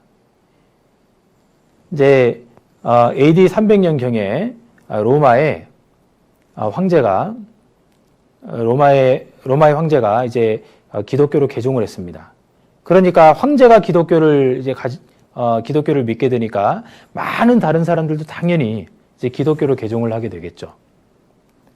그러면서 이제 예수님을 믿게 되니까요. 예수를 누가 죽였느냐? 유대인들이 죽인 거 아니냐? 그러니까 예수님을 죽인 아주 악독한 마귀의 자식들이다. 유대인들은 다 죽여버려도 괜찮다. 이제 이러한 법령을 선포하게 됩니다. 십자군 전쟁 때 100만 명이 학살당하고 또 유럽에 흑사병이 발생했을 때는요. 이제 모함으로 100만 명이 학살당했습니다. 유대인들이 우물에 독약을 탔다. 이런 식으로 모함을 했습니다. 그리고 폴란드 러시아 전쟁 시에 40만 명이 학살당했고 2차 세계대전 중에는 600만 명이 학살당했습니다. 그들은 땅 없이 전 세계를 유리하게 됐습니다. 그리고 가슴에는 이렇게 별 표시를 달아야 됐어요. 이것을 다윗의 별이라고 하는데요. 유대인이라는 표시입니다. 이것을 달고 돌아다니면서 누구에겐가 맞아 죽어도 한마디 말도 못하는 그런 비참한 신세로 인생을 살았던 겁니다. 아버지는 매일 아침 발코니에서 유대인들 향해 사냥총을 쐈다. 나치 장교, 딸이 대신 사죄. 아침에 일어나서요, 발코니로 나가는 겁니다. 르르르 하면서요, 총을 장전합니다. 그리고 지나가는 유대인에게 총을 탁 쏘는 거예요. 그런 취급을 받으며 유대인들이 살았던 거예요. 그리고 2차 세계대전 당시에는 많은 수용소들을 유럽에 지어놓고 그 지역에 사람들을 수용소로 몰아넣고 한꺼번에 죽이는 일들을 자행했습니다. 그들을 모아놓고 이제 인체 실험도 하고 그리고 힘약하고 병든 사람들, 그런 사람들을 한꺼번에 죽여버리는 일들을 했습니다. 기록 사진입니다. 지금도 이것을 이제 남겨놨는데요. 이렇게 사람들이 이렇게 닭장같이 이런 데서 잠을 자게 했습니다. 일부러 그들에게 괴로움을 더하게 하려고. 여기 3명이 들어가 있지 않습니까? 3명이 들어가 있는데 3명에서 똑바로 편하게 누울 수 없게 했어요. 2명이 똑바로 누우면 1명은 옆으로 누워 있습니다. 그렇게끔 이제 일부러 그런 공간에다가 사람들을 몰아넣은 거예요. 그리고 목매달아 죽이고 도망가지 못하도록 철조망을 쳐놨는데 이 철조망에는 6000볼트 고압전류가 흐릅니다. 이 사람은 도망가다 죽었고 이 사람은 자살했습니다. 총으로 쏴서 죽이고 구덩이를 파괴한 다음에 유대인들이 구덩이를 팝니다. 그리고 나선 뒤에서 총을 쏴서 구덩이로 밀어넣는 겁니다. 총알도 아까우니까 나중에는 이렇게 지글론비라는 독가스를 활용해서 사람들을 한꺼번에 어마어마하게 많은 사람들을 죽였습니다. 옷을 벗기고 샤워실에 들어가게 해서 그들을 속여서 들어가게 한 다음에 문을 잠그고 독가스를 살포했던 겁니다. 가스 목욕탕에 쌓여있는 시체들. 전쟁이 끝났을 때 시체들을 치우지 못하고 그냥 그대로 도망을 쳐가지고요. 이러한 시체들이 너무나 많았습니다. 이런 곳에서 사람들을 죽인 겁니다. 그런데 하나님께서 그들을 어떻게 죽일 거다라는 그러한 내용들을 성경의 곳곳에다가 자세히 기록을 해놓으셨습니다. 그들의 하체로 드러나게 하시리라라고 말씀을 하셨어요. 세상에 옷벗김을 당해서 민족적으로 죽임당한 민족이 유대인들입니다. 남녀노소 할 것 없습니다. 다 옷을 벗겨가지고 죽인 거예요. 내 의복을 벗기고 내 장식품을 빼앗을 것이다. 옷을 벗기고요. 그들의 장식품들을 다 빼앗았습니다. 그들의 반지. 그들의 이를 빼가지고요. 그들의 금리로 이렇게 금괴를 만들었습니다.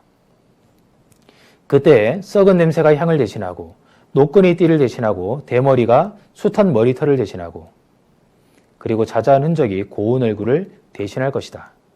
이 썩은 냄새, 시체들이 썩는 냄새가 굉장히 심했습니다. 너무나 많은 사람들을 한꺼번에 죽이다 보니까 이들을 올바로 매장할 수가 없죠. 600만 명이나 되는 사람들을 죽인다면 2차 세계대전 당시에 하루에 몇 명씩 죽여야 될까요? 희생자 머리털 7톤, 담요도 만들었다. 그들의 머리를 다 깎아버렸습니다. 대머리가 숱한 머리털을 대신하게 될 것이다. 라고 했습니다. 머리카락 카펫. 자자한 흔적이 고운 얼굴을 대신할 것이다. 쭉 잡아째가지고서는 대충 실험해보고 다시 꿰맸습니다. 병균을 주입하고 산채로 해부를 합니다.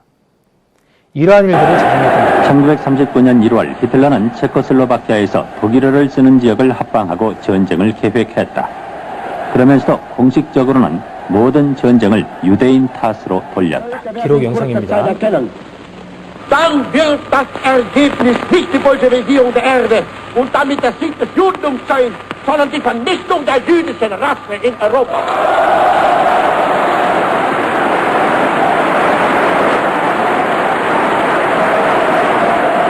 이건 세계 제2차 대전이 아니라 엄청난 종족 전쟁이라고 göring은 말했다. 전쟁이 계속되면서 나치는 여러 나라에서 유대인들을 탄압했다. 유대인들은 다윗의 별을 달고 다녀야 했고 폴란드에서는 빈민굴에서만 살아야 했다. 그곳에서부터 인간 도살 작업은 시작됐다.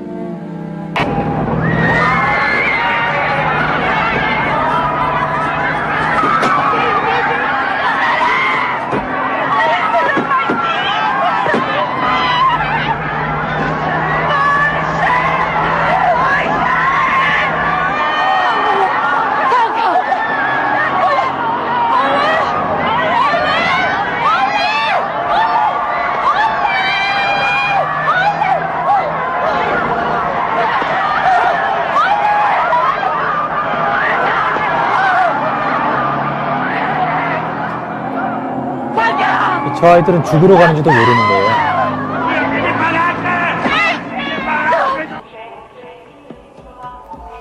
쉰들러 리스트라는 영화 가운데 이제 이런 내용들이 있습니다.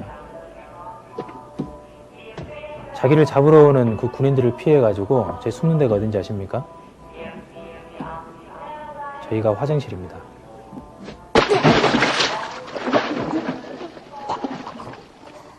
저리 꺼져. 여긴 우리 자리야. 어서 나가.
기록 사진입니다.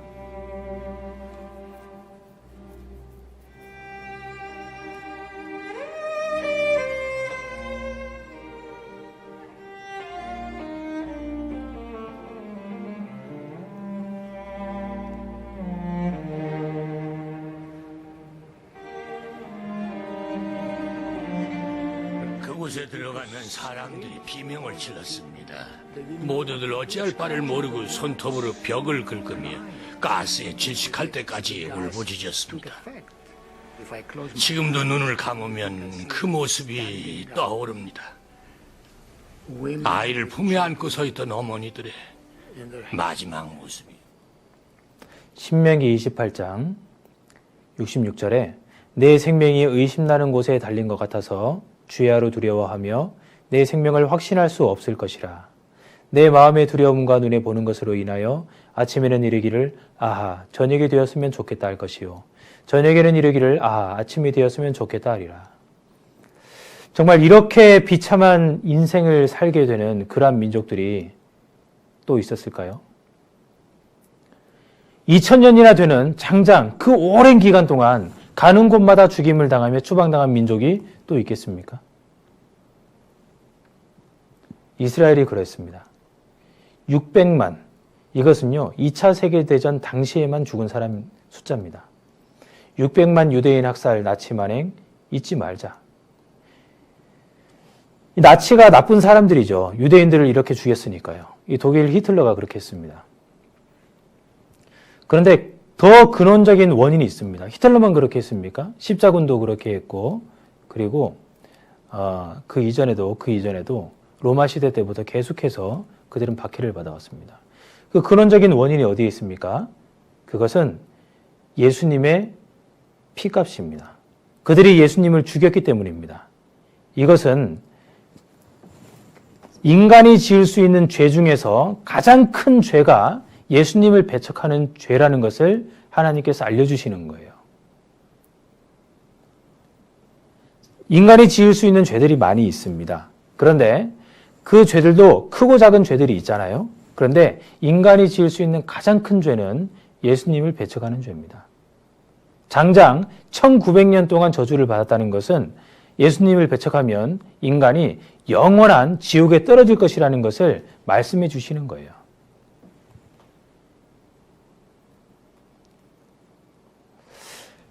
누가복음 23장에는 이렇게 기록이 되어 있습니다. 푸른 나무에도 이같이 하거든 마른 나무에는 어떻게 되리요 하시니라. 푸른 나무와 마른 나무가 나옵니다. 푸른 나무와 마른 나무. 푸른 나무는 불을 붙여도 잘 안 탑니다. 근데 마른 나무는 순식간에 타버리죠. 잘 탑니다. 푸른 나무는 이스라엘을 말합니다. 왜냐하면 그들은 날 때부터 하나님을 알았거든요. 태어나서부터 하나님을 가까이 알 수 있는 민족이었습니다. 그리고 하나님이 선택하신 민족입니다. 그들을 통해서 역사하시고 있습니다. 하나님의 역사가 그들의 그 나라를 통해서 나타나고 있습니다. 그러니까 그들은 푸른 나무입니다. 마른 나무는 하나님을 잘 모릅니다. 그러니까 하나님을 잘 모르니 하나님과 상관없는 삶을 사는 민족입니다. 예수님께서 푸른 나무도 이같이 하거든 마른 나무는 어떻게 되리요? 마른 나무는 우리입니다. 우리에게 하시는 말씀이에요. 하나님의 민족인 이스라엘 백성들이 예수님을 배척했을 때 저렇게 되거든. 그러면 마른 나무인 너가 하나님을 배척하면 어떻게 되겠느냐? 예수님을 배척하면 어떻게 되겠느냐? 하고 말씀하시는 겁니다. 누가복음 12장에 이렇게 말씀하십니다. 내가 내 친구 너희에게 말하노니 몸을 죽이고 그 후에는 능히 더 못하는 자들을 두려워하지 말라. 마땅히 두려워할 자를 내가 너희에게 보이리니 곧 죽인 후에 또한 지옥에 던져넣는 권세 있는 그를 두려워하라. 내가 참으로 너희에게 이르노니 그를 두려워하라.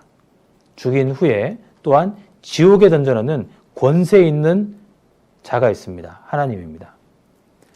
거기는 지옥은 구더기도 죽지 않고 불도 꺼지지 아니하느니라. 사람마다 불로서 소금치듯함을 받으리라. 지옥은 불이 꺼지지 않는 곳입니다. 어떻게 불이 붙었는데 꺼지지 않을 수가 있어요? 꺼지지 않는 불이 있습니다. 인간적으로 바라봤을 때요, 지구 속에 있는 용광로는, 지구 속에 있는 용암은요, 계속해서 부글부글 끓고 있습니다. 아주 오랜 세월 그 용암은 꺼지지 않고 끓고 있습니다. 태양은 어떻습니까? 오랜 기간 동안 계속해서 자기 스스로 에너지원을 만들어내면서 계속해서 불타고 있습니다. 물론 이것도 어느 때가 되면은 식게 되겠죠. 이 우주도 지나간다라고 말씀하셨습니다. 그런데 지옥의 불은 꺼지지 않습니다. 영원한 불입니다. 그렇다면 이스라엘 백성들은 왜 예수님을 배척하셨을까? 이상하지 않습니까? 성경에 예수님에 대한 예언이 굉장히 많습니다. 구약에 예수님에 대한 예언이 300가지 이상이 예언이 되어 있다고 말합니다. 그리고 그 모든 예언을 성취하시면서 예수님이 오셨고 모든 예언을 이루셨다고 말씀하십니다.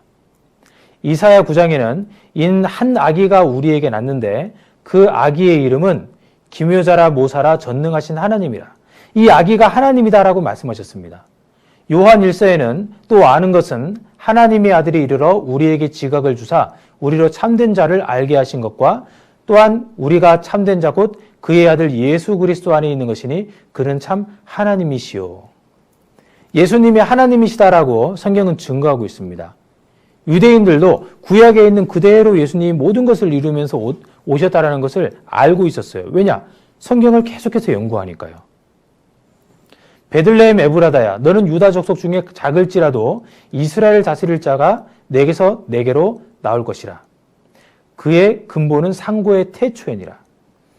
태초부터 계신 분, 그분이 베들레헴 에브라다를 통해서 오시겠다라고 말씀을 하셨습니다. 예수님은 말씀하신 그대로 오셔서 많은 이적들을 행하셨습니다. 날 때부터 소경인 사람의 눈을 뜨게 하셨고 죽은 사람을 살리셨고 죽은 지 4일 지난 사람도 살리셨습니다. 말 한마디로 바람과 파도를 잔잔케 하셨고 그리고 적은 음식으로 수천 명의 사람을 먹이시는 이적을 행하기도 하셨습니다. 그런데 왜 그 예수님을 그들이 배척했느냐? 그 이유가 첫 번째로 완악함 때문이다라고 말씀을 하셨어요. 마태복음 13장 이사야의 예언이 저희에게 이루었으니 일렀으되 너희가 듣기는 들어도 깨닫지 못할 것이요 보기는 보아도 알지 못하리라. 이 백성들의 마음이 완악하여져서 그 귀는 듣기에 둔하고 눈은 감았으니. 마음이 완악하기 때문에 예수님이 말씀하시는 것들을 귀를 막고 듣지를 않는 거예요. 완악하다는 것은 완고하고 악하다 그 뜻이에요.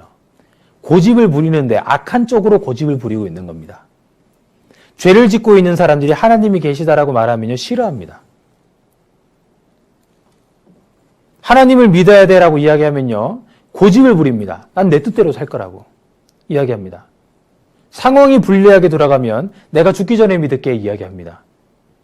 자기가 언제 죽을지 어떻게 합니까? 안 믿는다는 얘기예요.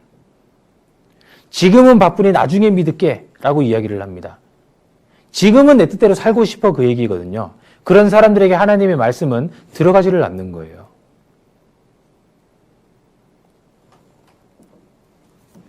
완악한 마음을 가진 사람들은 하나님을 배척하게 되어 있습니다. 두 번째로 영혼에 대해서 무관심하기 때문에 예수님을 죽였다. 이렇게 말씀하시고 있어요. 요한복음 6장에 이러므로 제자 중에 많이 물러가고 다시 그와 함께 다니지 아니하더라. 예수께서 12 제자에게 이르시되 너희도 가려느냐? 시몬 베드로가 대답하여 주여 영생의 말씀이 계심에 우리가 네게로 가오리이까? 우리는 주는 하나님의 거룩하신 자신 줄 믿고 알았었나이다. 예수님께서 오병 이어의 기적을 베푸셨습니다. 물고기 2마리, 보리떡 5개로 5,000명의 사람을 먹이셨어요.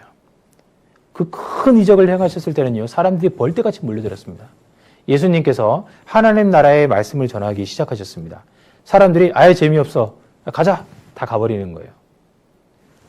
나중에는 12 제자만 남았습니다. 너희도 가려느냐? 그때 베드로가 이렇게 말씀하신 겁니다.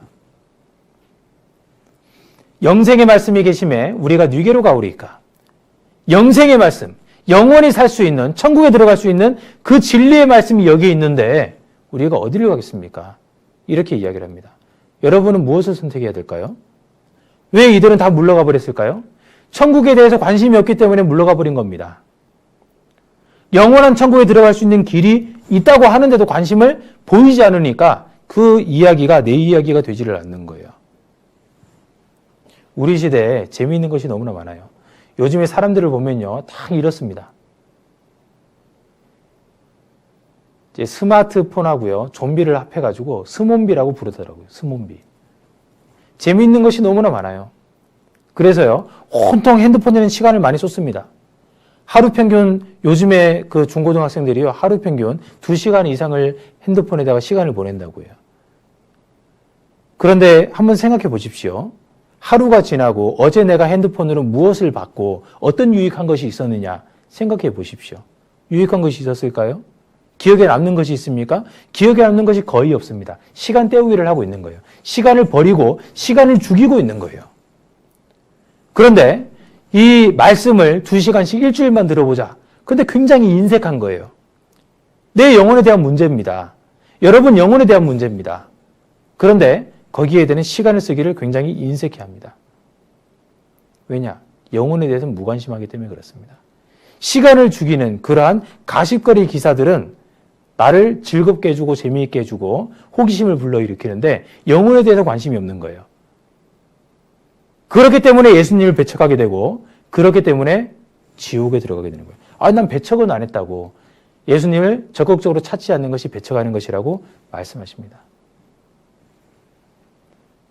이 그림을 보십시오. 여기 보시면 코끼리, 싸나운 코끼리가 이 사람을 쫓아왔어요. 이 사람이 도망가다 못해 이제 이 구덩이에 내려갔는데요. 여기 보시면 구덩이에 이 줄을 잡고 딱 버티고 있는 겁니다. 이 밑에는 보이지는 않지만 이제 독사들이 우글우글하고 있어요. 떨어지면 안 됩니다. 그런데 하다못해 여기 검은 쥐와 흰 쥐가 줄을 밟고 있어요. 시간이 지나면 이 줄이 끊어지게 되어 있습니다. 난처한 상황에 놓여 있습니다. 그런데 다행인지 불행인지 옆에서 꿀이 똑똑똑똑 떨어지고 있어요. 이 사람이 꿀을 받아먹고 있죠? 그러면서 자신의 처한 상황을 잊어버리고 있습니다. 이 상황이 우리 시대를 살아가고 있는 사람들의 모습이라고 이야기를 합니다. 쫓아오고 있는 이 코끼리는 아주 큰 재앙을 이야기를 하고요. 재앙을 피해 도망갔습니다. 잡고 있는 것이 생명줄입니다. 근데 이것을 쏘라 먹고 있죠? 여기 있는 이 쥐들이 이제 검은 쥐는 밤이고 하얀 쥐는 낮입니다. 세월이 흘러가면 끊어지게 되어 있는 거예요. 그런데 떨어지고 있는 이 꿀, 잠시의 즐거움, 재미 이런 것으로 인해서 자신의 처지를 잊어버리려고 한다는 얘기예요. 우리는 그러면 안 됩니다. 자신의 처지를 분명하게 알고 이해를 해야 돼요. 그리고 그 자신의 문제를 해결할 수 있는 곳에서 해결을 받을 수 있는지 면밀하게 살펴봐야 되는 겁니다. 생각해 보십시오. 이스라엘 역사를 보십시오. 하나님 살아계시지 않습니까? 그들은 또 그리스도에 대해서 오해하였기 때문에 예수님을 죽이는 쪽에 섰습니다. 예수께서 대답하여 가라사대 너희가 성경도 하나님의 능력도 알지 못하는 거로 오해하여도다. 교회를 다니면서도 성경을 오해해서 예수님을 배척할 수 있습니다. 교회를 다니는 사람들이 예수님을 믿는다 이야기를 합니다. 그런데 믿는다고 이야기하면서도 배척할 수 있는 거예요. 성경에 있는 대로 예수님이 아니라 자신의 생각대로 예수님을 믿는 겁니다. 예수님을 믿으면 나를 건강하게 해주실 거야. 예수님을 믿으면 이 사업이 성공하게 해주실 거야. 예수님을 믿으면 좋은 대학교 들어가게 해주실 거야. 예수님을 믿으면 탄탄대로를 걷게 해주실 거야. 그렇게 믿는 사람들이 있습니다. 자기 복을 구하는 거예요. 예수님은 우리에게 영원한 생명을 주시러 오신 겁니다. 어떤 사람들은 예수님을 도덕선생으로 오해합니다. 예수님처럼 훌륭한 사람이 없지. 예수님처럼 훌륭한 분이 없지. 나는 예수님을 모델로 삼아서 그렇게 선한 인생을 살아갈 거야. 예수님이 주시려고 하는 것은 영원한 생명인데 영원한 생명에 대해서는 관심이 없습니다. 예수님이 도덕선생님으로 오신 줄 오해하였던 겁니다. 어떤 분은 예수님을 혁명가로 오해합니다. 예수님이 오셔가지고 성전을 정화하는 일을 하셨습니다. 부주의한 그 일을 바로잡았다고 생각을 해서 이 세상의 어떤 그릇된 부분들에 대해서 막 뒤집어 엎고 올바로 정의를 구현해야 된다. 예수님이 그것을 원하신다. 이제 그렇게 착각하고 예수님을 생각하는 사람들이 있습니다. 그 사람들이 다 예수님을 배척하는 사람들이에요. 정작 예수님이 이 세상에 오신 것은 너무나 중요한 사실이었습니다. 그리고 예수님이 이 세상에 오시는 것은 너무나 중요한 것을 위해 오셨어요. 생각해 보십시오. 대통령이 여러분 집에 방문을 한다면 그냥 재미삼아 올 일은 없잖아요. 왜 오시는지 그 목적이 너무나 중요한 것 아니겠습니까? 천지를 창조하신 창조주께서 이 세상에 오신다면 그 목적이 너무나 중요한 겁니다. 그 목적이 무엇인지, 주시려는 것이 무엇인지 거기에 대해서 관심을 가져야 되는 거예요. 그런데 거기에 대해서 사람들이 오해했기 때문에 예수님을 죽이게 된 겁니다. 당시의 이스라엘 백성들은 성경에 영광 얻을 예수님 그리고 고난 받으시는 예수님 두 가지가 예언되어 있습니다. 당시 사람들은 그들에게 필요한 것은 영광 얻을 예수님, 그래서 자신들을 아주 강대국으로 만들어서 자신들을 지배하고 있는 로마로부터 독립시켜 줄 것을 원했던 거예요. 당시 이스라엘은 400년 가까이 바벨론, 페르시아, 헬라, 로마의 지배를 받았거든요. 너무 힘들잖아요. 우리나라도 사실 일본의 지배를 받을 때 참 힘든 기간을 거쳐야만 했습니다. 그래서 지금 일본하고 사이가 이제 민족적인 감정이 남아있지 않습니까? 그런데 로마와 헬라, 그리고 많은 국가들의 400년 동안의 식민 통치를 받게 되니까 예수님이 오셔서 우리를 독립시켜줬으면 좋겠다라고 생각을 한 거죠. 반드시 독립시켜주러 오실 거야라고 생각을 한 겁니다. 자기들의 바람이죠. 근데 예수님이 오셔서는 영원한 것에 대한 말씀을 하셨어요. 그러니까 자기들이 기다리는 것하고 맞지 않는 거죠. 예수님을 죽이는 쪽을 선택을 한 겁니다. 여러분, 예수님에 대해서 오해하시면 안 됩니다. 예수님은 우리를 너무나도 사랑하시는데 우리에게 천국 갈 수 있는 길을 열어주시기 위해서 오시는 거예요. 자, 그리고 남아있는 시간 동안 이제 이스라엘의 회복에 대해서 말씀을 드리려고 합니다. 이스라엘이 철저히 망했습니다. 근데 철저히 망한 그 이스라엘이 망한 상태로 있으면 사람들이 이제 오해를 하기 시작하는 거예요. 그들이 망한 이유가 무엇일까요? 하나님의 말씀에 불순종했기 때문에 벌을 내리시다가 그들이 예수님까지 죽였기 때문에 그 피를 우리와 우리 자손들에게 돌릴지어다. 그렇게 잘못된 선택을 했기 때문에 큰 죄를 지었기 때문에 형벌을 길게 받은 겁니다. 하나님께 형벌을 받은 거예요. 그런데 사람들이 하나님을 오해하는 겁니다. 하나님이 힘이 없기 때문에 하나님의 민족이 저렇게 비참하게 당하는구나. 하나님은 힘없는 신이야. 이렇게 이야기를 하는 겁니다. 또는 하나님이 죽었나 보다. 신은 죽었다 이렇게 이야기하는 사상가가 있었습니다. 하나님 죽은 거 아니냐. 죽었으니까 이스라엘 봐라. 저렇게 되는 거 아니냐. 오해를 하는 거죠. 하나님의 이름이 더러워졌습니다. 그런데 이스라엘이 그렇게 망했기 때문에 그런 오해를 받게 되고 하나님의 이름이 더러워질 줄 하나님이 다 알고 계셨어요. 그래서 이스라엘이 뿔뿔이 흩어지기 700년 이전에 성경에다가 이렇게 기록을 하셨습니다. 에스겔 36장.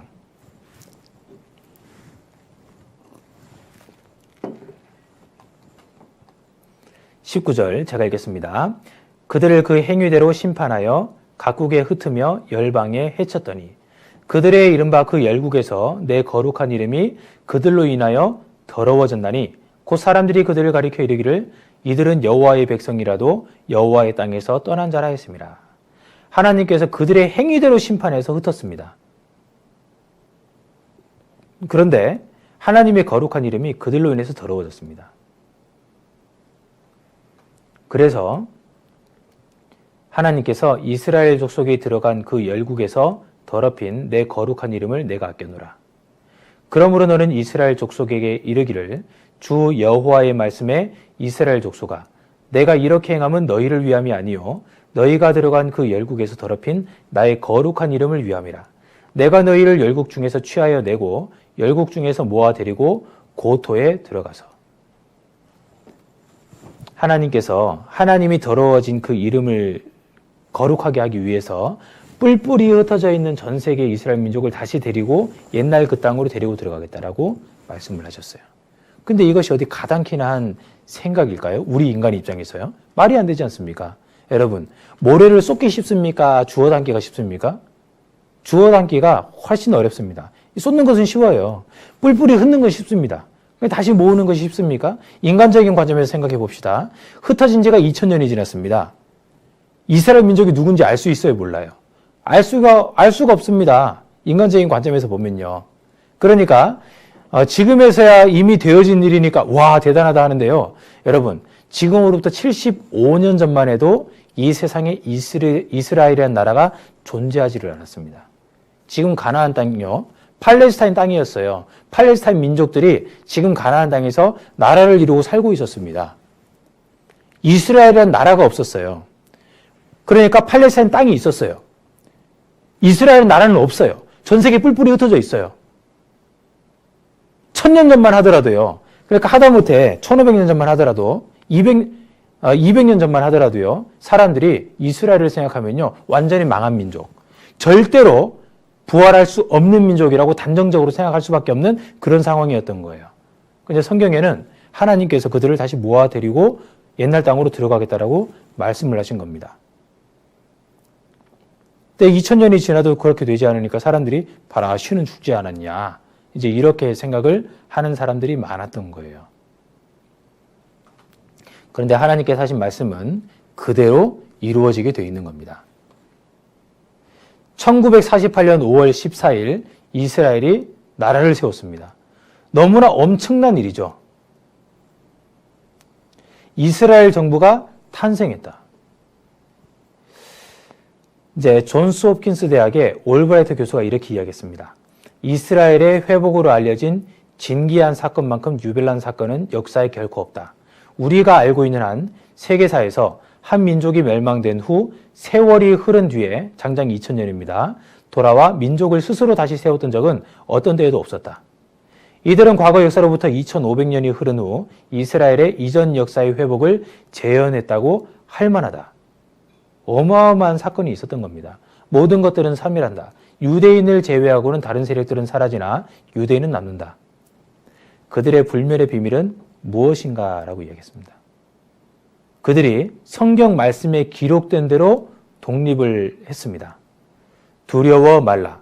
내가 너와 함께하여 내 자손을 동방에서부터 오게 하며 서방에서부터 너를 모을 것이며 내가 북방에 이르기를 놓으라. 남방에게 이르기를 구려하지 말라. 내 아들들을 원방에서 이끌며 내 딸들을 땅끝에서 오게 하라. 성경 이사야는 이스라엘이 전 세계에 흩어지기 800년 전에 기록된 말씀입니다. 그런데 동방에서부터 오게 하며 서방에서부터 너를 모으고 동서남북을 이야기하고 있어요. 이스라엘이 사방에서 몰려 다시 돌아올 것이다라고 예언하고 있습니다. 전 세계에서 돌아올 것이라고 예언하고 있는 거예요. 동방에서부터 오게 하며 서방에서부터 모을 것이며 동방, 서방은 그냥 오는 거예요. 그런데 북방에게 이르기를 놓으라. 남방에 이르기를 구려하지 말라. 북방에게 놓아라 라고 말씀하십니다. 왜 놓으라고 이야기하시느냐? 북방이 잡고 있거든요. 잡고 있으니까 놔라 말씀을 하시는 거예요. 이것이 지금으로부터 2700년 전에 기록된 말씀인데요. 우리 시대에 그대로 이루어지는 거예요. 북방에 이르기를 놔라. 남방에 이르기를 구려하지 말라. 가둬놓지 말라 그 얘기예요. 남쪽과 북쪽에서 못 들어가게 막고 있다는 말입니다. 만에 하나 북방에서부터 오게 하며 남방에서부터 모을 것이며 동방에 이르기를 놓아라. 서방에 이르기를 구려하지 말라. 이렇게 기록되어 있었다면요. 이 성경은 완전 거짓말이 되는 거예요. 성경은 아주 구체적으로 말씀하십니다. 북방에서 이스라엘 정북방에는 러시아입니다. 모스크바가 정북에 있습니다. 그런데 러시아에서 이스라엘을 못 들어가게 딱 막고 있었습니다. 남쪽에서는 가둬놓고 안 보내고 있었던 거예요. 신문 자료를 보겠습니다. 미국 밀과 바꾸는 유대인 이민세. 1973년도 신문이죠. 이제 어떻게 못 들어가게 했었냐면 이 소련이요. 이 소련배입니다. 소련배인데 미국이 밀을 내려줘요. 미국이. 그럼 소련은 유대인들을 내려주고 있는 겁니다. 왜 미국이 이 소련에게 밀을 주냐? 이 미국은요 행동대장쯤 되는 거예요. 대장은 유대인입니다. 그래서 유대인들이 미국을 딱 쥐고 있는 거예요. 그래서 미국이 밀 줄 테니까 너희들 유대인 이민세 폐지해라 이렇게 얘기를 하는 거예요. 한 사람이 평생 벌어도 못 낼 정도의 그런 이민세를 매겨버리니 도로 가지를 못하고 있었던 겁니다. 놓아라 하니까 넣을 수밖에 없어요. 원래 소련이요, 농산물 수출 강대국이었습니다. 어마어마한 농산물이 생산되는 지역이었어요. 그런데요, 그들이 이스라엘을 돌아가지 못하게 딱 막으니까요, 그들에게 흉년이 계속해서 일어난 겁니다. 그러니까 밀 가지고 협상이 가능해진 거예요. 소련 유대인 40만 명 출국 허용, 소련 유대인 엑소더스, 대탈출을 하는 겁니다. 그리고 남쪽에 이르기를 구려하지 말라 그랬잖아요. 유대인 탈 에디오피아 작전. 에디오피아에서 못 가게 막으니까 솔로몬 작전을 펼쳐가지고요, 싹 데리고 오는 겁니다. 거짓 정보를 흘려가지고 이제 고위 공무원들이 다 도망가고 없을 때 이 선진국들의 도움을 받아가지고 비행기입니다. 비행기 좌석을 다 떼고요, 화물 비행기를 끌고 가가지고 싹 태워서 오는 거예요. 유대인들입니다. 그래서요, 1948년도에 독립을 하면서 어마어마한 유대인들이 돌아오고 있습니다. 유대인 방랑 30년 내 끝날 것. 이사야 60장에는 그들이 날아올 것을 말씀하십니다. 저 구름같이 비둘기가 그 보금자리로 날아오는 것 같이 날아온 자들이 누구뇨? 여러분, 비행기가 언제 생겼죠? 비행기가 생긴 지 100년 정도밖에 안 됐습니다. 그죠? 라이트 형제가 공중을 날기 시작하면서 이제 그러면서 이제 비행기가 이제 개발이 되고 만들어졌습니다. 이 말씀은 2700년 전에 기록된 말씀이에요. 근데 환상 가운데 이사야 선지자가 봤습니다. 이스라엘 백성들이 동서에서 몰려들고 북쪽에서 막고 있는데 나중에 놓게 되고 하는 것을 다 본 거예요. 그런데 비행기를 타고 오는 저 사람들은 뭐냐? 근데 당시 비행기라는 말이 없죠. 비둘기가 보금자리에 날아오는 것 같이 그것이 그대로 성취되는 겁니다. 이 비행기가 날아가는 것하고요, 비둘기가 날아가는 것하고 모양이 비슷합니다. 그리고 에스겔 선지자는 이렇게 기록합니다. 전에는 지나가는 자의 눈에 황무하게 보이던 그 황무한 땅이 장차 기경이 될지라. 사람이 이르기를 땅이 황무하더니 이제는 에덴 동산같이 되었고 황량하고 적막하고 무너진 성읍들에 성벽과 거민이 있다리니 너희 사면에 남은 이방 사람이 나 여호와가 무너진 곳을 건축하며 황무한 자리에 심은 줄 알리라. 나 여호와가 말하였으니 이루리라. 황무지가 옥토가 될 것이라고 이야기했습니다. 1850년대 마크 트웨인이 아주 유명한 소설가입니다. 갈릴리 호수를 간 거예요. 이스라엘 땅입니다. 갈릴리 호수에서 예루살렘까지 가는 길에 40마일을 가면서 나무 한 그루 사람 한 명 못 봤다. 아주 황폐하게 됐습니다. 원래 젖과 꿀이 흐르던 가나안 땅이라고 했는데요, 이렇게 황무한 땅으로 변해버릴 것을 성경에 기록을 했는데 실제로 그렇게 됐던 거예요. 그런데 이스라엘 민족들이 다시 그 땅에 돌아올 때 이 땅이 다시 옥토로 바뀔 것이다. 젖과 꿀이 흐르는 아주 에덴 동산같이 바뀔 것이다. 이렇게 성경은 기록하고 있습니다. 근데 그대로 우리 시대에 이루어진 거예요. 그래서 유태영 박사가 이스라엘에 가서 배운 겁니다. 우리나라 땅도 완전히 황무했었거든요. 근데 그 황무했던 땅을 옥토로 어떻게 바꿨느냐. 이스라엘이 그렇게 한 것을 보고 가서 배워서 그걸 우리 땅에 와서 그대로 접목을 한 겁니다. 그대로 됐습니다. 실제로 이렇게 사막입니다. 근데 이곳을요, 어떻게 젖과 꿀이 흐르는 땅으로 바꿀 수가 있습니까? 근데 유대인들이 모였습니다. 이런 곳에 텐트를 치고 일을 합니다. 남녀 할 것 없이요, 이렇게 일을 하는 거예요. 자, 피와 눈물로 꽃피운 약속의 땅. 이게 노력만으로 되면요, 이스라엘 주변에 사막이 있습니다. 사방에 광야예요. 사막지대예요. 그 나라 사람들도 다 할 수 있어야 돼요. 근데 왜 이스라엘만 되고 다른 나라는 안 되느냐? 하나님이 특별하게 이스라엘을 도와주신 게 맞는 거예요. 이거 잠깐 보시죠. 이스라엘이 이렇게 농산물 수출 강대국이 됐습니다. 불모지서 바나나, 감귤 생산. 영상을 잠깐 보시겠습니다. 이곳은 이스라엘 북쪽에 위치한 갈릴리 호수입니다. 그런데 호수라기보다는 바다에 더 가까워 보였는데요.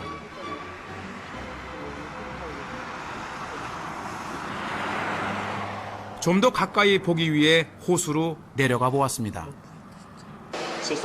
둘레가 약 60km에 달하는 갈릴리 호수. 평균 수심 또한 30m로 가장 깊은 곳은 무려 50m나 된다고 합니다. 골란고원에는 풍부한 농산물이 사시사철 자라고 있는데요. 그중 가장 눈에 많이 띄는 것이 과수원입니다. 가지가 부러질 듯 탐스럽게 달린 사과들이 빨갛게 익어가고 있는데요. זה הזמן שהיא קוטפים מה שעכשיו. 지금 이게 추수철이래요. 요 사과는. 야, 정말 믿겨지지 않을 정도로 다닥다닥 붙었어요. 보세요. 우리나라 일반 사과보다는 좀 작았지만 보기에도 먹음직스럽지 않습니까? 골란 지역의 사과는 아주 유명하다고 합니다. זה מה שקוטפים מכאן לקיבוצים, זה הולך לתל אביב, לירושלים, זה, בוא, לחיפה, לנתניה, זה הולך לכאן. 멀리서부터 들려오던 물소리, 직접 보니 더 시원했습니다. 10월 말부터 우기라 비가 많이 와서 물의 양은 더욱 많아졌는데요. 흐르는 모습이 거침이 없습니다.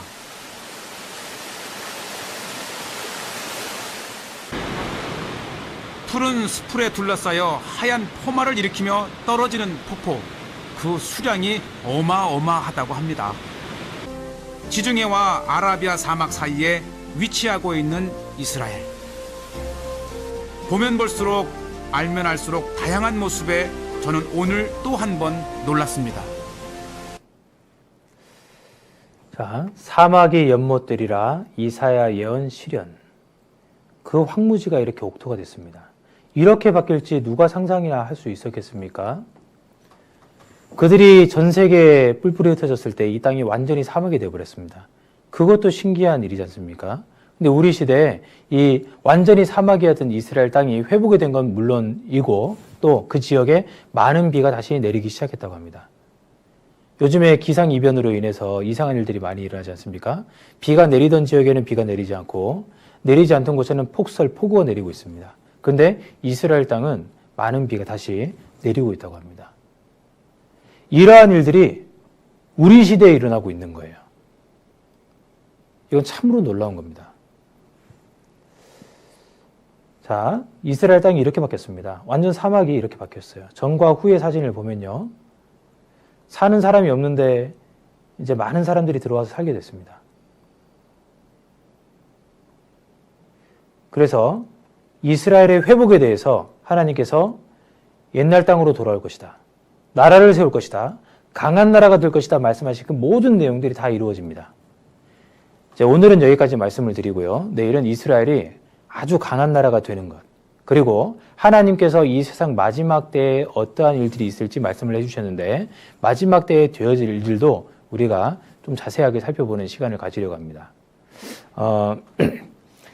지금 보시면 이스라엘이 회복될 것이다. 이것이 우리 아버지 세대에 이루어졌고 여러분의 아버지 세대에서 이루어졌고 그리고 지금 우리 시대에 이스라엘이 최강대국이 된 것을 우리가 바라보고 있습니다. 이제 하나님께서 말씀하신 기록해 주신 이스라엘 역사가 현대까지 이제 진행된 것을 우리가 살펴본 거예요. 이제 우리 시대에 있을 일들과 앞으로 되어질 일들을 살펴보면 참으로 하나님은 역사를 주관하시는 분이시구나 하는 것을 알게 됩니다. 하나님께서 이렇게까지 자세하게 이렇게까지 명확하게 말씀해 주시는 이유, 이것은요 하나님이 참 신이라는 것을 여러분들이 알기를 바라기 때문에 이렇게 기록을 해주신 겁니다. 성경 말씀은 귀에 걸면 귀걸이, 코에 걸면 코걸이 그런 식으로 해석할 수가 없습니다. 여러분들이 봤듯이 동서남북 정확하게 말씀하시잖아요. 날아오는 것 정확하게 말씀을 하십니다. 이스라엘의 강대국이 되는데 어떻게 강대국이 되는지도 말씀을 하십니다. 구체적인 부분들 내일 더 살펴보도록 하고요. 그리고 내일 꼭 말씀을 이어서 들으시기 바랍니다. 기도하고 마치겠습니다.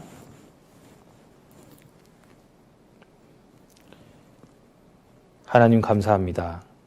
오늘도 저희들에게 성경을 공부할 수 있는 귀한 시간을 주셔서 감사드립니다. 내일도 모든 학생들이 함께 말씀을 배울 수 있도록 도와주시옵소서. 예수님 이름으로 기도드렸습니다. 아멘. 수고하셨습니다.